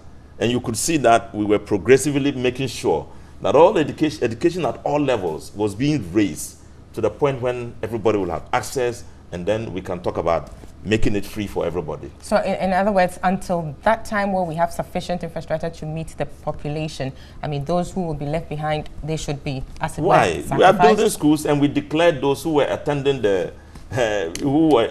day schools, community schools, all of them were going to school free. We announced it. That was the point when we started. So if you know that you cannot go to a certain school where there was a demand for payment and you cannot pay, go to a senior which is also graded, you know, very high, good infrastructure, quality infrastructure. You can attend that as well. And so we were attending to that. In fact, this was the best education policy Ghana had seen since Nkrumah, for me. Is it a Make sure, build the schools, increase the universities, increase polytechnics. We increase the levels of polytechnics. Some secondary schools, some regions didn't have polytechnics. We built them there, and then we're in the process of converting them into the universities, and then the teacher training institutions, upgrading them and giving them quality. And then not only that, building schools at the basic level and changing the infrastructure. Now, our thinking was that if the MPP came, they would understand that it is not just about making pronouncements, it's also about planning. There was no planning, there was no feasibility done, no feasibility and no report we have seen ever. Nobody can tell us there was a feasibility, no blueprint in how to run a secondary education free, no money. They had no money, no thought about where the money was coming from. They didn't think about where the infrastructure was coming from. They just thought that, look, free education, it has given us votes, let's do it. I was very impressed when Adokufo came onto the air and said that, look, my brothers and party comrades, let's not start the free education now. Like my brother comrade, Kwame Jantua, was saying, look, you need to plan. Let's not start it now. Let's wait. Let's explain to Ghanaians that it is not something we can just plunge into. Let's wait and do it. Let's explain to Ghanaians that we would need to take time and implement it. Some of us in the NDC thought that it was a brilliant idea. Why not? Because even if you don't do it first year, second year, and you're able to do it in the third year, and then making sure that you continue the projects that we were doing. We used 2 years to construct 40. You can use 1 year to do 20. And then increase the numbers, make all the day schools free. You can still gather all the guys who you said were not getting entry. They could still have entered. And then in the years following, you would have planned enough to say that we've gotten the resource, we've gotten the infrastructure, and then we've had the blueprint, we share it with all Ghanaians, and then you plunge into it. But some would say that is water under the bridge. That has passed, indeed. Yes, maybe all those things needed to be done, but were not done. But now we seem to have the situation on our hands. That's why I'm progressing. I'm progressing. Right. You know, because I have to take it from somewhere. The failure of the system, failure in policy, failure in planning, and inadequate resources available, inadequate infrastructure. And then they were now compelled to face the bull by the horn. And they said, They didn't know what to do. First, it was to say that let us get people to contribute, parents to contribute. And they said it should be called contribution by parents because it's difficult. Obviously, it was difficult. Nobody can blame them because we are. But that is still in the offing. It's not been shelved. Policy? It's still one of the means of fundraising for the program, though. I'm saying that the first policy they wanted to implement was to say that student contribution. Parents who thought that they could contribute should contribute. And I'm saying, yes, that came up in the budget when the minister was reading the budget, I believe, was it 2017 budget or so? But I'm saying that wasn't the first point of call to deal with it. It was one of the means by which they sought to but raise just listen, funds please. for Listen to that. what I'm saying. I'm saying that they had no plan. They had no vision about it. The first impression they got when the challenge came to them was to say contribution. It failed. Then the next one is to say a professor had made a pronouncement and said that a double track system or a multi-track system, which is practiced elsewhere, we can practice this in Ghana. Then the politicians picked on it. And then the next moment, multi-track system. In that one too, let me tell you, there is no plan about it. Nobody can say that there's a write-up they want to give to us and say, this is discussed at the cabinet level and we are sharing this to you. Nobody. No such thing can come to Parliament because it's not there. Very well. So I'm saying that even though that even is a good idea, there's no planning about it. It may also run into it's a good idea, that it's not been planned well. Yeah, it's not planned. And I'm saying, look, why I said that we support the idea means that we want to contribute to support the system to run, or else our children will suffer. Sure. So NDC, if they still want us, the former minister, I saw her, Professor Jane Opoku. I saw her yesterday, and she said, look, Rashid, let's help these people. If they come to me, we will help them. Very well. So that our children will not suffer. Yes. The way all hands on deck to fix the problem. Abuna, just a quick point. Quickly, then I move. A very quick point. We should use other systems to build infrastructure. What am I talking about? Let's adopt the Porter cabin system. Go to Gridco today and see the offices at Gridco. They are all Porter cabins. And it's working well. They are quick, they are fast. We will be able to put more infrastructure in place with that Porter cabin system. But that could be done alongside. Yes, what is happening. And we have companies in Ghana today who are building Porter cabins. Very well. We could, yes. Richard, you're being told this is a knee-jerk reaction. You didn't think through it. You heard somebody say it, and then you latched on it, and you want to implement it.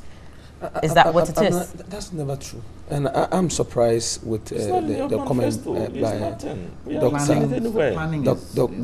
Dr. Pepu on this matter. Because I asked myself, when the NDC in one breath says that they support free education, and like he's literally sounding this morning, at one moment they support, then you look at the narration and the further explanation it provides, and it gives you an indication that indeed they are not in support of it. They support it, it's just the approach. Yeah. What would have been the approach? It's the planning element. But who says it hasn't been planned? There's a plan in place. That's why we it doesn't look so. Tell us, yes. It doesn't look so. Doc, if I may ask, please, did you by chance have... No, you make your point. No, I just have a point. I'm sure Doc had a free education up north. No, let's not... No, I'm not going to personalize the issue. I didn't have. If you want to find out, I didn't have. He didn't. It's not. But I know that somebody like former President Mahama had free education up north. And in his book, My First Coup d'etat, he indicated that he was schooling in Accra, but his father decided to send him to the north, though his father was a minister, for him to go and benefit. Attend to the policy. I'm bringing a particular point because now, at one moment, somebody talked about targeting and all those. Those times, you could say that a minister's kid should be in the position to pay. But he felt that he has to even go there and enjoy it. Like my senior colleague said, that this thing has been running over the years up north for people to enjoy free education. Are you saying that those downsides ought not to benefit him? This is the next thing is that herring argument. You see, you have failed policy planning. You made some comments and he's reacting to that, so please allow him. You should guide the reaction. He's making his points. Allow him to make his points. The difficulty with the NDC's argument is that maybe over the years we've seen a lot of cases being pushed out of the educational ladder because of lack of money, because of funds, because their parents are poor, because the family cannot support their education. Not that they don't want them to go to school, but because they don't have the money. We've seen that. We've created people out of the system who cannot really help contribute any meaningful quota to the development of our nation. We've seen it. We've seen people by the roadside selling dog chains, those chasing our ministers and members of parliament on a daily basis looking for money. Because even if the minister wants to help him, the person hasn't gotten any educational background. He hasn't done anything. He has nothing to offer. So what you have to do is to part way with something small on a daily basis. For how long can you continue to do that? A president comes here and they say, you know what? I want Akweleba to go to school. Not only Honorable Dr. Rashid Popo's kid alone to go to the university. I want to make sure that Ayoko Bias goes to school. I want to make sure that Jeffers' son goes to school. Richard Asante's child. Richard's son gets access to education. Our kids get access to education. A president who thinks that we ought not to make money the basis for which somebody will be able to access education. Let's cure the monetary factor. But the Constitution talks about it being subject to available resources. So, see, I'm coming. I'll get there. You see, this country, if you give us that politician, you hang that thing around our neck, that there ought to be available resources, there will never be that available resources. Because people will spend that in judgment debt, and the money will find itself in politician pocket. Because that money will never be available. Somebody will chop it. So the president says that there's gold, there's oil. There are other ways that we have money to support activities that sometimes, like bus branding and others, that we feel is necessary. We go about doing that. But let's make sure that we provide monies to support our people. Let's get these kids to school. But the question I put to you earlier, which is coming from Dr. Popo, is this dual track system, has it been well thought through? Is it something that is coming on the fly? Yes, it does. You see, it is so easy to implement this. The idea is that people would want to go to category A or B schools. Mostly that's where you see where there's a lot of fighting in terms of people wanting to get access to. The C, D schools, you don't really get a lot of. So those ones are going to run normal. But the category A and B schools, like the Chimotes and the Lice Prempers that we know that people would want to take their keys to. All these schools, you realize that at every given time, people are fighting themselves to get there. So let's run a system where parents can get that luxury to take their kids to those schools. Where children go to school at a certain point, they vacate another set to go in. So the dual track system is for the category A and B schools, where it becomes necessary. The problem is that, my dear, I'll prefer my kids, knowing that my kids are at school learning, than see them or selling dog chains, regardless of the circumstances under which they are learning.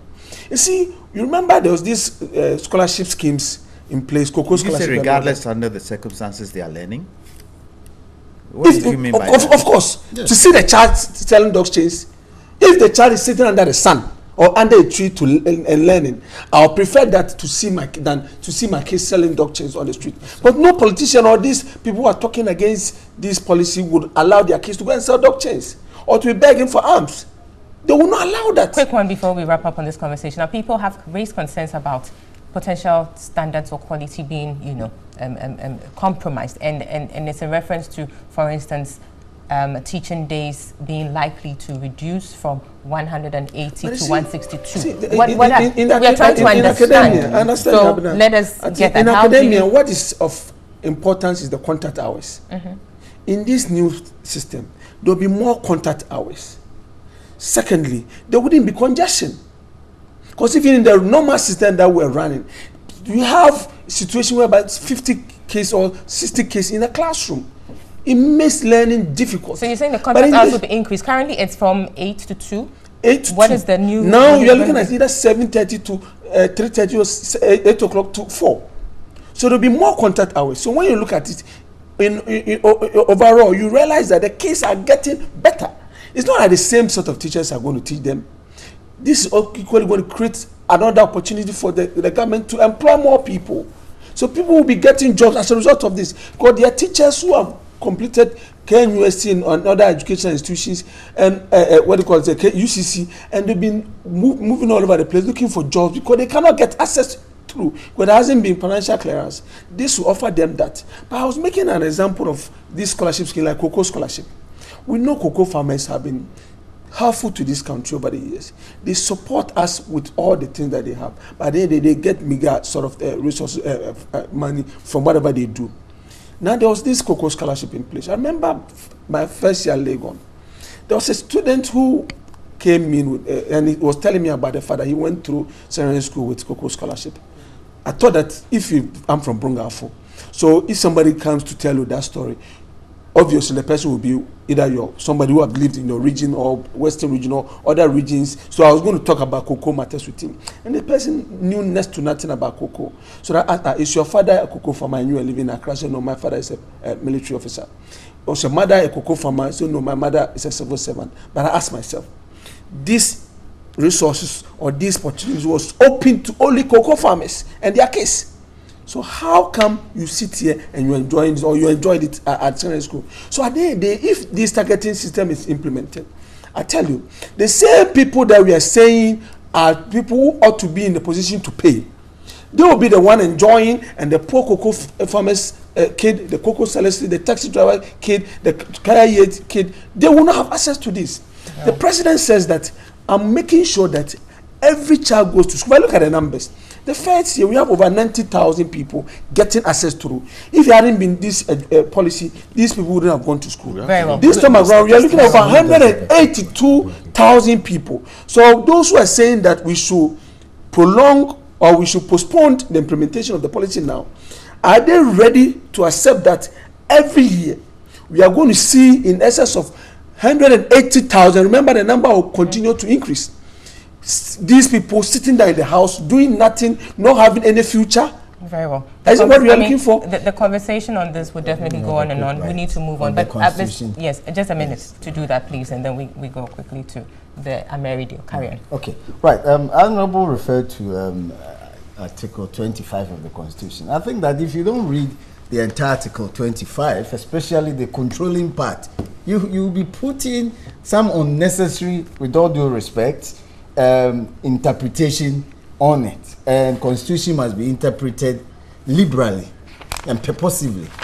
Article 25 states all persons shall have the right to equal educational opportunities. But this is all persons and facilities with a view to achieving the full realization of that right. If you ignore this and just jump to B1B, you'll be making a big mistake, with all due respect. And that argument that we should wait till we have got sufficient facilities in order to achieve a so-called progressive introduction of free education is so dangerous that, for example, are we now going to upset the areas where they are already enjoying full education? Why did we not wait till we had so-called sufficient facilities before introducing it to a section of Ghanaians? If this is not discriminatory, and if you tell me this meets the requirement of right to equal education, then I don't understand the term. And it's not only tertiary, it's vocational and technical. So in my view, we have done this for over 5 decades. It is only fair and right that is extended to everybody else. Thank you very much. We need to carry on. We have Mr. Ben Boakye of the ASEP on the line. He's been waiting for some time now. We don't need to keep him waiting any longer. So let's really turn to him as we begin the conversations on the Ameri deal, which we are told has been, for lack of a better word, renegotiated and currently before Parliament. And ASEP has been, from the times of the original agreement, been critical of that agreement, and indeed, even with the new agreement, ASEP has some critical dimensions to look at in respect of that. So we have Mr. Ben Boakye on the line. Hello, good morning, Mr. Boakye. Yeah, good morning. Thank you so much, and sorry for keeping you on the line. We are good. We are grateful for your time this morning. Quickly, let's have your further insights into this issue. So we are told that the Ameri agreement has been reviewed and it's currently before Parliament. I believe the Mines and Energy Committee is taking a look at it. But you, as ASEP, have raised some comments about it. You have disputed government's claims that this new agreement would save the country some over $400 million over the 15-year period. Is that correct? What is your position? I mean, why do you dispute this? Yeah, thank you. I think, well, like you said, we have been very keen to see how the negotiation happens and the outcome of it. Because, I mean, from the beginning, we were very critical to ensure that there was value for the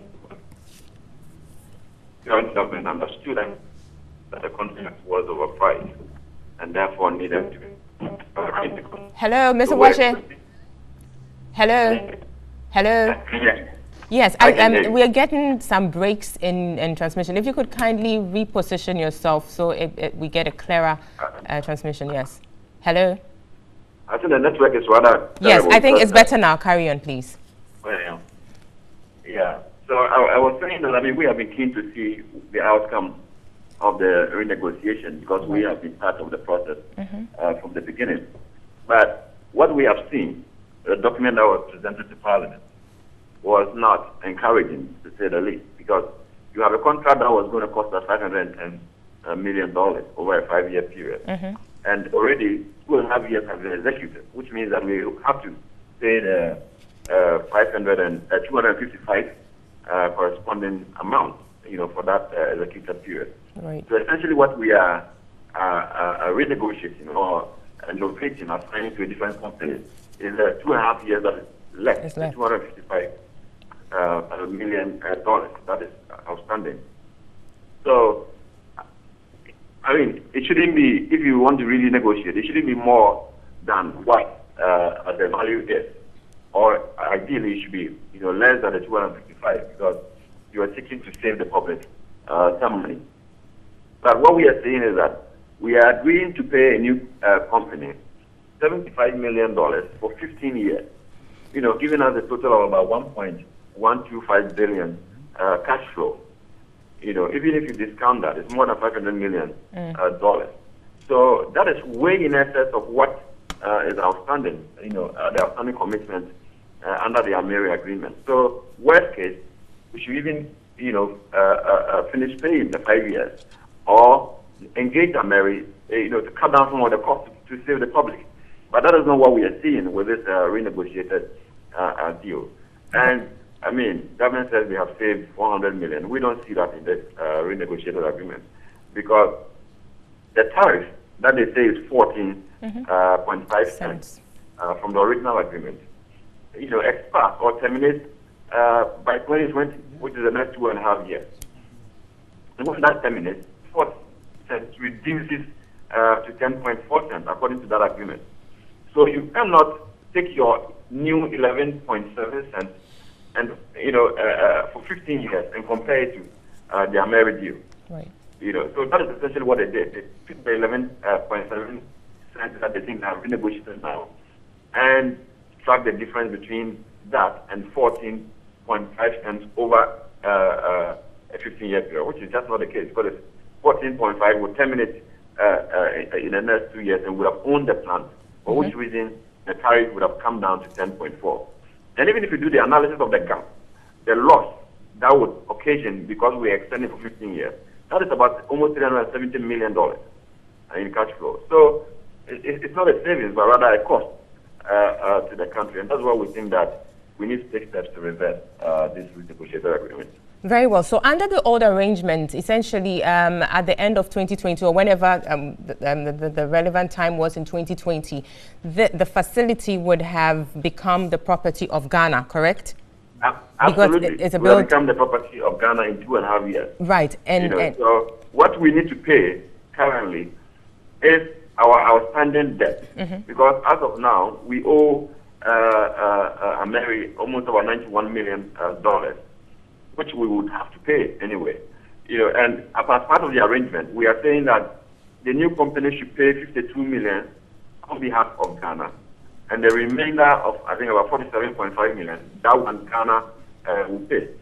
If we are going to pay $47.5 million, $52 million plus the remaining period of 2.5 years will be about $300 million. So that will be the liability that we are actually trading off for $1.125 billion. Great. So still on the issue about ownership of the plant, if we had stuck to the original agreement, could you tell us exactly, I mean, if there are any other liabilities you're taking on by not taking advantage of the possibility of owning the facility at the end of that tenure, as opposed to now getting into a rather more long-term arrangement, because you're looking at a period of 15 years as opposed to the original 5 years? If I got your question correct, or you're trying to find out whether there are any gains, for renegotiating. Gains, yes, in respect of pretty much for us now not, taking the opportunity of owning the facility, because what it means is after the 2 years under the original agreement, we would have owned it. But now, because we're going into this additional 15 years, we have, as it were, relinquished that opportunity to own the facility and still have the facility being run by a third party. Yes, for what we have seen, for the 2.5 years, that's where there's any gain you can estimate. And what we are seeing is that what we are losing is perhaps the payment that would have gone to America for that 2.5 years, because that is what we're supposed to pay 102 million a year. A year, right? So if you compute the difference between the 102 and the 75 million that we are going to pay, that is roughly about $26 million every year. Okay. So that by 2.5, you're not even up to $70 million. Right. So that would be the savings for the 2.5 years. But beyond that, it's a cost of $370 million, which is way more than whatever savings we are getting for the 2.5 years left. Very well. Thank you very much. We'll end it here. Mr. Ben Boakye, he's with the Africa Center for Energy Policy, ACEP for short. We do appreciate your time with us. Thank you so much. So yes, you heard Mr. Ben Boakye there representing ACEP and their position in respect of this renegotiated agreement. Mr. John, I'll turn to you. This renegotiated agreement, I want to believe, is coming on the back of the Philip Addison Committee report. If there's anything to the contrary, let us know. But that's what I believe, because the government, when it came into office, came on that, tangent and said, we're going to review it. And so in line with that, the 17-member committee was constituted and work got in there.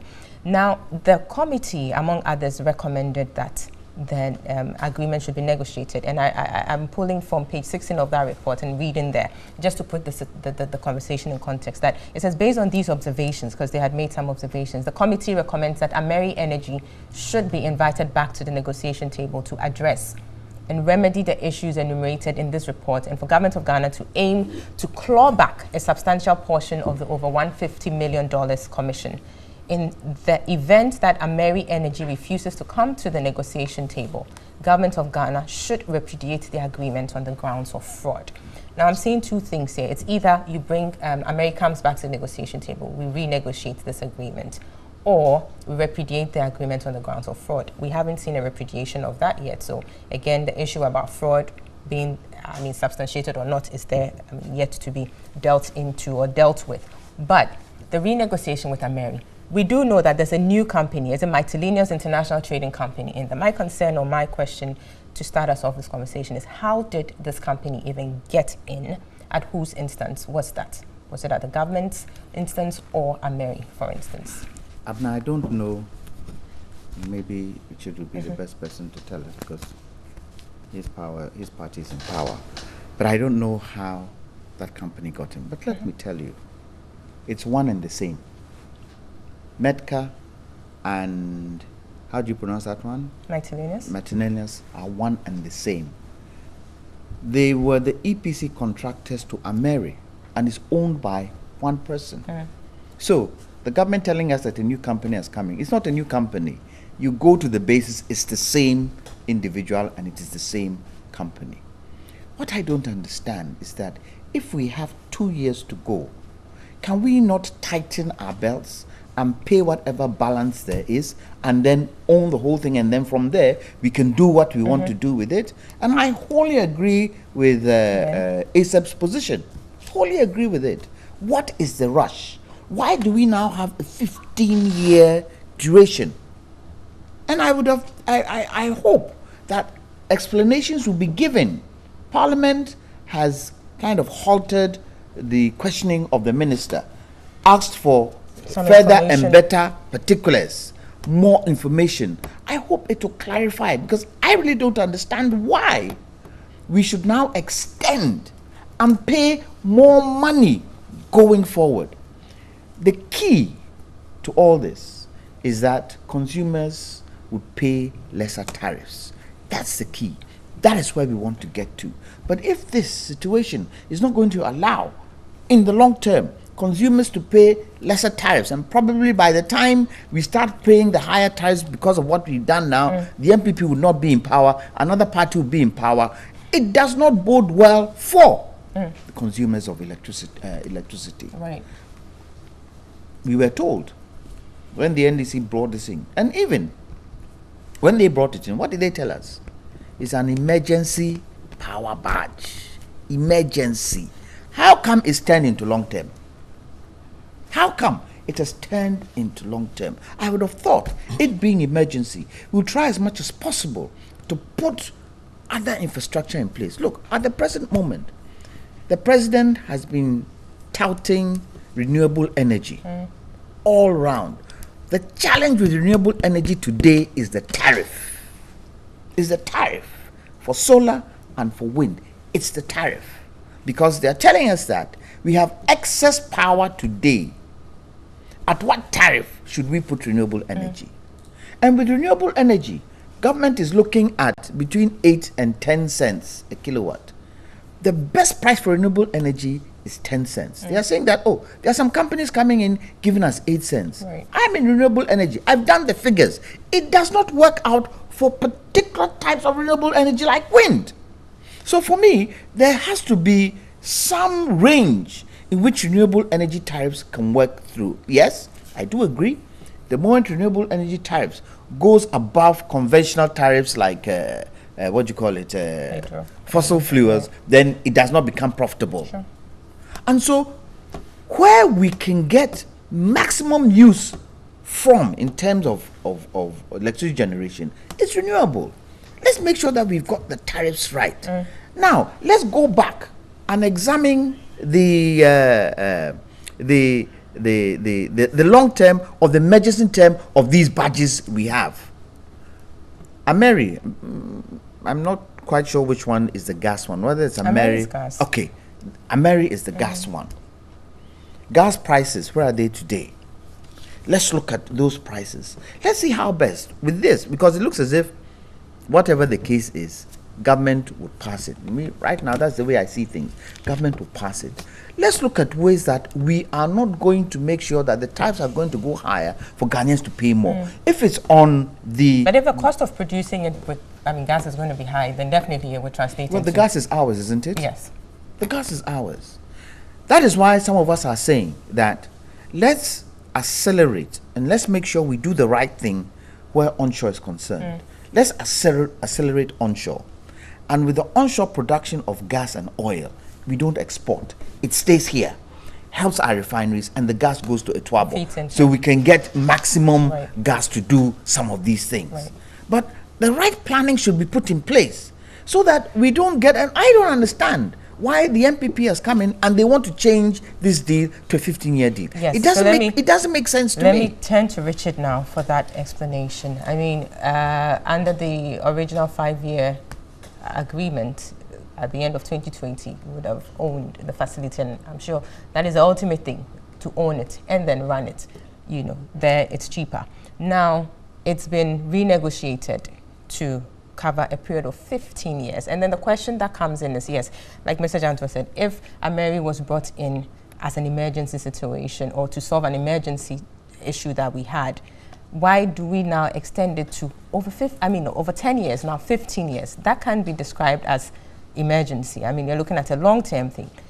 Question is, what is the justification for sacrificing an opportunity for you to own the facility and now subject yourself to another period of 15 years where a third party is managing it? Thank you very much, Abner. I think the assertion that we're going to own it after 5 years, I haven't seen it anywhere in any document. But there was a build, operate, transfer agreement, wasn't it? And it's pretty much clear. That's what it was. You know the difficulty with this Amari arrangement and the problem this country was facing. it had to do with how much we're paying for kilowatt per or in terms of the cost of the power. Currently, we've been able to negotiate it to, I think, 11.5 cents per kilowatt hour. However, in the previous one, I think we're looking somewhere above, I think 14 a little over 14 cents. Almost 15 cents. The reasons why it was tagged at that amount was that because the duration of the plant, the lifespan of the plant, was to expire within in 15 years' time. The owners of the plant felt that, because indeed this thing about they're going to give it to we are going to buy it. The lifespan of the plant is going to end in 15 years, as from 2015. Yes. So that we are in 2018, if we're going, it means it would expire before our 15 years. No, I'm saying that it has, I think, 20 more years. It has 20 years to elapse. I don't know whether I'm explaining myself better. I don't think so. Let me slow down and offer you a better explanation. What it is that, in terms of the current age of the plant, and when it would start depreciating in terms of the amount of power it is generating for the country and all that, we're looking at after 15 years, after 20 years, you see that going down. That you cannot get maximum production of power from that facility within that period, after that period. So the owners of the plants. So then it's raising a risky issue for us in having that facility for over 15 years. When it stops producing to the capacity for which you've been told, it is your headache. Because the point is that I think we need to understand it very well. The point is that they were selling it to us at that amount because they felt that within this period, because they were not going. That's what I'm saying. I think anywhere where we're going to be the owners of the plants after 5 years. But that's what I haven't seen it. We haven't seen it. You can even check with the Philippa. The next aspect is, I know the savings this government is making, and like MPP and our attitude over the period, we are ready to listen. What are the savings? The savings is that this government is going to save the country in excess of 460 it's a lie. plus. You should find out. When we were talking, you were not happy to allow me. But you heard what Mr. Bemboachi said about that. I mean, we know they've been there and they continue. But the point is that this agreement has not been cemented and it's not cast in stone. I mean, if people have ideas and other views to it, let them bring them out. As a government, we've always been a listening government. We listen to what is happening and the other experts and people that we continue to collaborate with and work on the same wavelength, making sure that at least we save the country money. Because at the end of the day, the attitude of this government has been making sure that the cost of producing power becomes cheaper. You see the attitude of the government, the president, when he came in. He guaranteed us that when he comes, you will reduce power, the cost of power. And he's done that. At least currently, consumers of non-residential consumers are enjoying 70.5 reduction. That's fine. And all these things. But we're looking at the renegotiated amount now. Well, because you paying 75 million for the next 15 years. This brings it for 1.12 billion. I don't know of those figures that you are churning out. There? I'm saying I don't know of it. I'm yet to abreast myself, and I'll do that from here. But what I'm saying is that a government that says that we are not ready to enter into any power purchasing agreement if the cost is more than 10 cents per kilowatt hour, it tells you that already our attitude has been making sure. But the point is that this came from 14.5. We came in and renegotiated it. We are already saving the country. We are making some savings. And that's what the people ought to understand. Because the point is that at every given period, I think annually we are saving this, we are going to save this country over $26 million per annum. And I think that is some savings that we all need to applaud the government. But the point is that if somebody thinks that the figures and what they think and what the government is speaking about, we need to sit down and do further work. I'm sure that this government has been ready at every given time to collaborate with partners to make sure that we get the best for the country. Very well. Is this part of the capacity charge? Is this part of the capacity charge? We need to take a break. That question will be answered when we come back, please. So let's take a quick break. We'll be back to wrap up on this conversation about Ameri and quickly take a look at happenings at the Electoral Commission. See you shortly.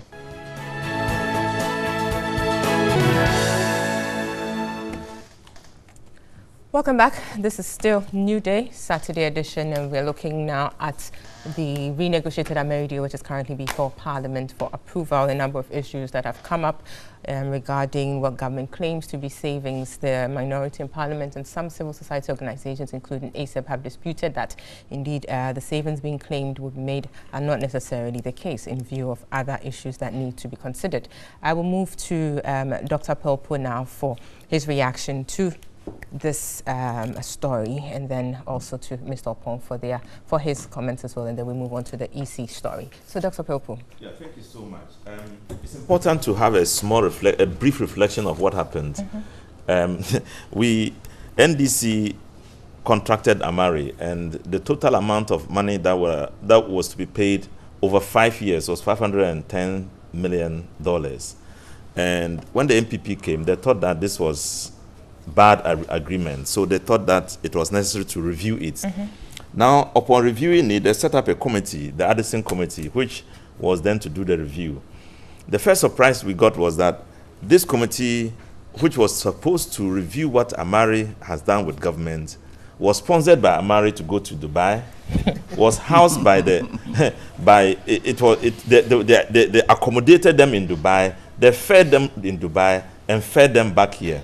When they came, they said that there was no problem with what they suspected was the case wasn't the case, and thankfully, but their reports indicate their report had certain adverse findings made. Thankfully, the Attorney General came to clarify that the Amari deal was a good deal. So then we move forward. What happened? I think we should be let's deal with the facts as they are. The Amari deal, the inside of it was that it's like a public-private partnership arrangement in which we pay higher tariffs, be able to pay off the total cost of it, and then possess it within 5 years. So we were paying 14-point-something cents per kilowatt hour. And then what the MPP came to do, and so when we paid that, we were able to raise an amount of $102 million every year to pay it off within 5 years. When they came, they thought that by saying that they are going to renegotiate and bring down the tariffs to 11 cents, they have done well for Ghana. This is what would have happened. After paying the 10 in 5 years, tariffs would have come down to 10 cents. Now they have extended the 11 cents for 15 years. In that sense, we're paying an excess of $1 million.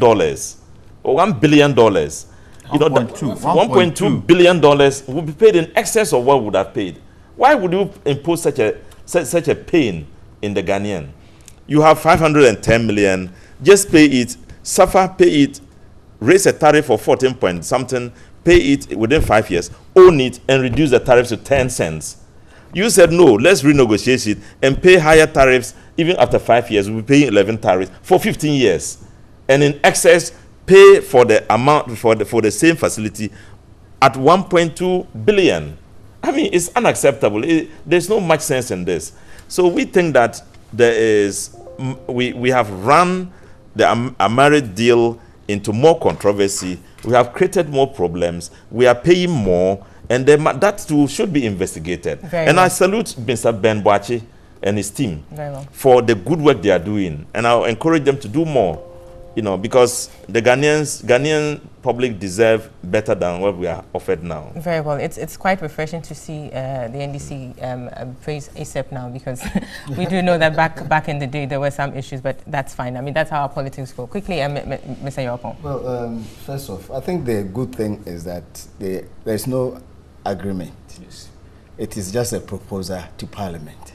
And I always say that one of the best provisions we have in the Constitution is that international agreements and agreements that relate to natural resources must first of all receive parliamentary ratification before they come into effect. So we expect our members of parliament to also source some information from other experts, maybe ASEP and so on, and be able to factor all this into the agreement. Perhaps it may not be prudent to reject it in total, but when they bring all these ideas and suggestions and recommendations into it, it is possible that the agreement or the proposal that has been presented to Parliament will be somehow amended substantially to reflect all these ideas that are coming in. So it shouldn't be seen as if we already have an agreement that is binding on us.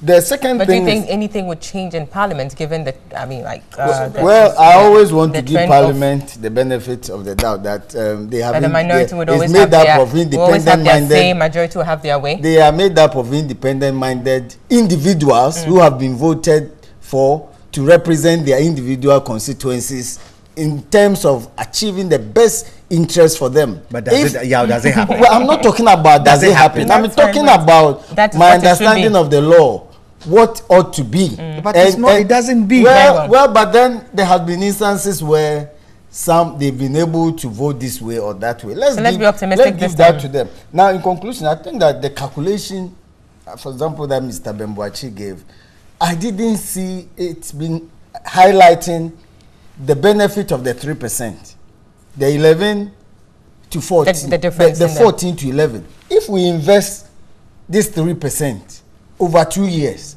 will it not also earn us some investment? Because if now we are going to pay 11 instead of 14, there's a difference of 3% in terms of cash. Why don't we also quantify that? Or 3%, 3 cents. No, I'm saying that there's a different 3% or maybe 3 cents, but it's 3% also. Why don't we also quantify that and multiply it by the investment that we'll make even within 2 years and set it off against the debt that we would have incurred? So we will still have some benefit as to whether it will commensurate with the loss that you incur over the 11 years or so. That's a different matter. But you cannot do the calculation and ignore the benefit that will inure to us within the 2 years. That is, if indeed the agreement was just for 5 years and there was no clause for renewal and so on. So I think that we should do it holistically. The government should even post, or Parliament should post the draft agreement online. We should also have access to the old agreement, so we can all together do the analysis and also, I mean, so these are still numbers we can be looking at as we go. All over, you can't even get access to. That's fine. We just have about 9 minutes to look at the EC chairperson and commissioners, the appointments. So I'll start. I'll start us off. I mean, people, the deed is done. The nomination came in, appointment has been done following consultations with the Council of State. People have raised issues about consultation, whether it was widely done or not, whether other, certain factors or certain quarters were considered, or where their views were considered and all of that. What do you think? I mean, technically speaking or legally speaking, the Constitution gives a certain, power to the president. He's exercised that. But there are those who are raising issues about, yes, let's have a consensus when it comes, or consensus building when it comes to these particular issues for the benefit of, everybody coming on board and buying into that quickly and in a minute, please. From the beginning, let's understand that the notice that came out from the president was nomination. Nomination, yes. And not appointment. It's important also that we highlight the fact that the Council of State has sufficient power to even reject the nomination.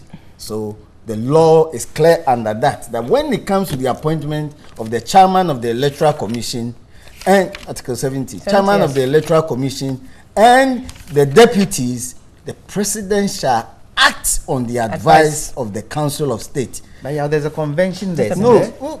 I'm talking about law. I will not allow convention to prevail over law. No, but I know the law is there. Impressed. I'm not impressed by that argument. Mr. Janswa, please. I'm talking about the law. It is which here. reads clearly. We have a set of public offices here. Commissioner for Human Rights, Auditor General. In respect of them, say the president acting in consultation with the Council of State.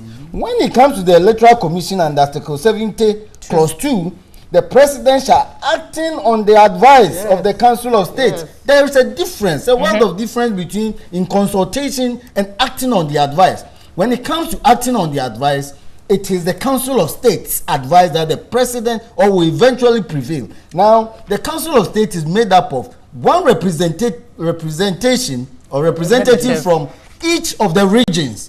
We have a former Chief Justice, we have a former CDS, IGP. A former IGP, we have the President of the National Houses of Chiefs. So that guarantees their independence, that's what you're saying. Are you saying that this is not representative enough? Well. Thank you very much, It's representative enough, but we've seen in the past. No, gentlemen, just take it easy. That's fine. Mr. Jantua, your consent. You raised your consent. Carry on, please. Let's hope so. Mr. Jantua, so clearly you have issues with that.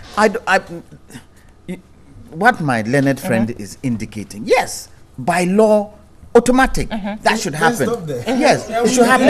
No, hang on. We deal with laws in this country, but people build houses in waterways. So what are we talking about? What are we talking about? He's situating it within a context. No, I think that is allow him. Do we not undermine the law in this country? What are we talking about?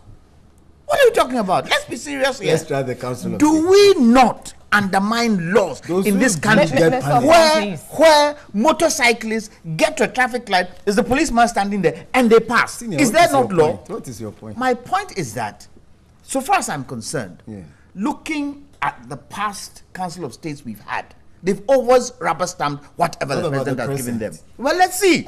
Let's see. As far as I'm concerned, they will rubber stamp. Thank you very much, Mr. Jantua. Dr. Pilpo. First of all, let me say that the law is made beautiful because of conventions and practices.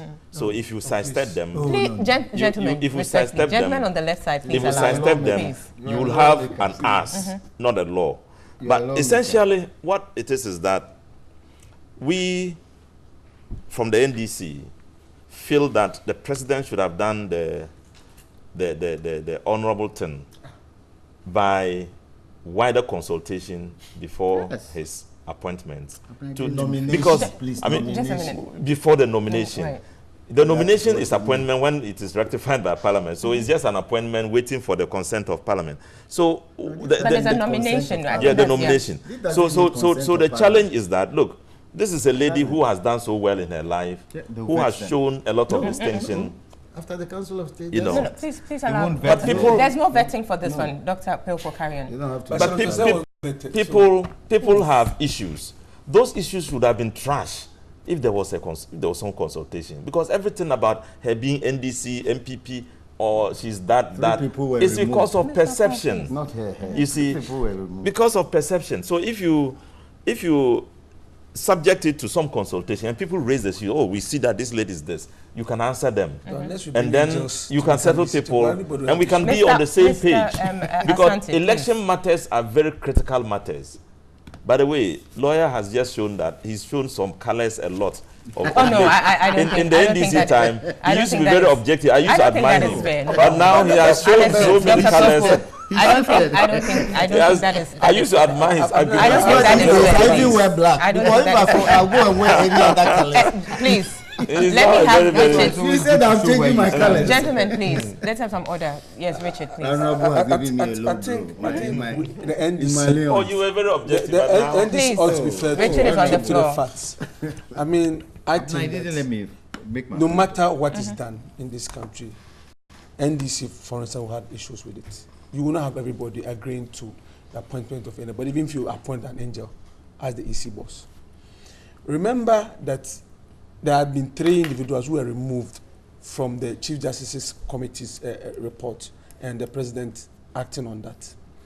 However, it does appear that at every given opportunity, the only person the NDC keep on remembering or talking about had to do with Madam Sartose, but not others.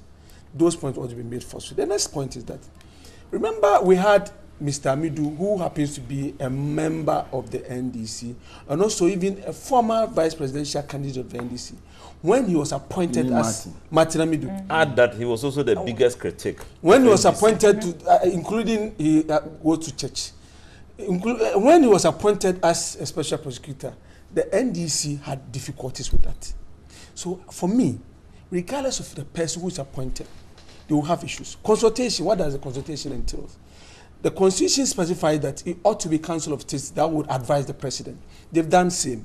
The President is going to act on that and is acted on that. The issue about the NDC still thinking that we need to either conduct elections on that to consultations, not elections. Because the point is that the only way that would the only way the NDC would sort of agree to that is possibly calling every Ghanaian. This is the words of the president, the sitting president, when he was in the constitution. What kind of consultation? We are using the president's own measure. He said there should be consultation. That's fine. In the appointment of Madame Charlotte Osei, what kind of consultation is the president was in opposition. And MPP was angry. They said we should have consulted. You were happy. Madame Charlotte Osei, you said we should have consulted. Thank you very much. Now there's an amazing woman who has been in the public light and she's acted and worked fairly for all the parties over the years. Thank you so much. Your so let's allow Madam Jane to go ahead. A big thank you to the viewers and listeners for making a date with us as usual this Saturday morning. We do appreciate your time and your comments. And also thank you to the panelists Richard Asante Yeboah, Mr. Yopong, Kwame Jantua, Dr. Rashid Pelpo. We'll be back here same time next week. Have a good weekend. Bye-bye.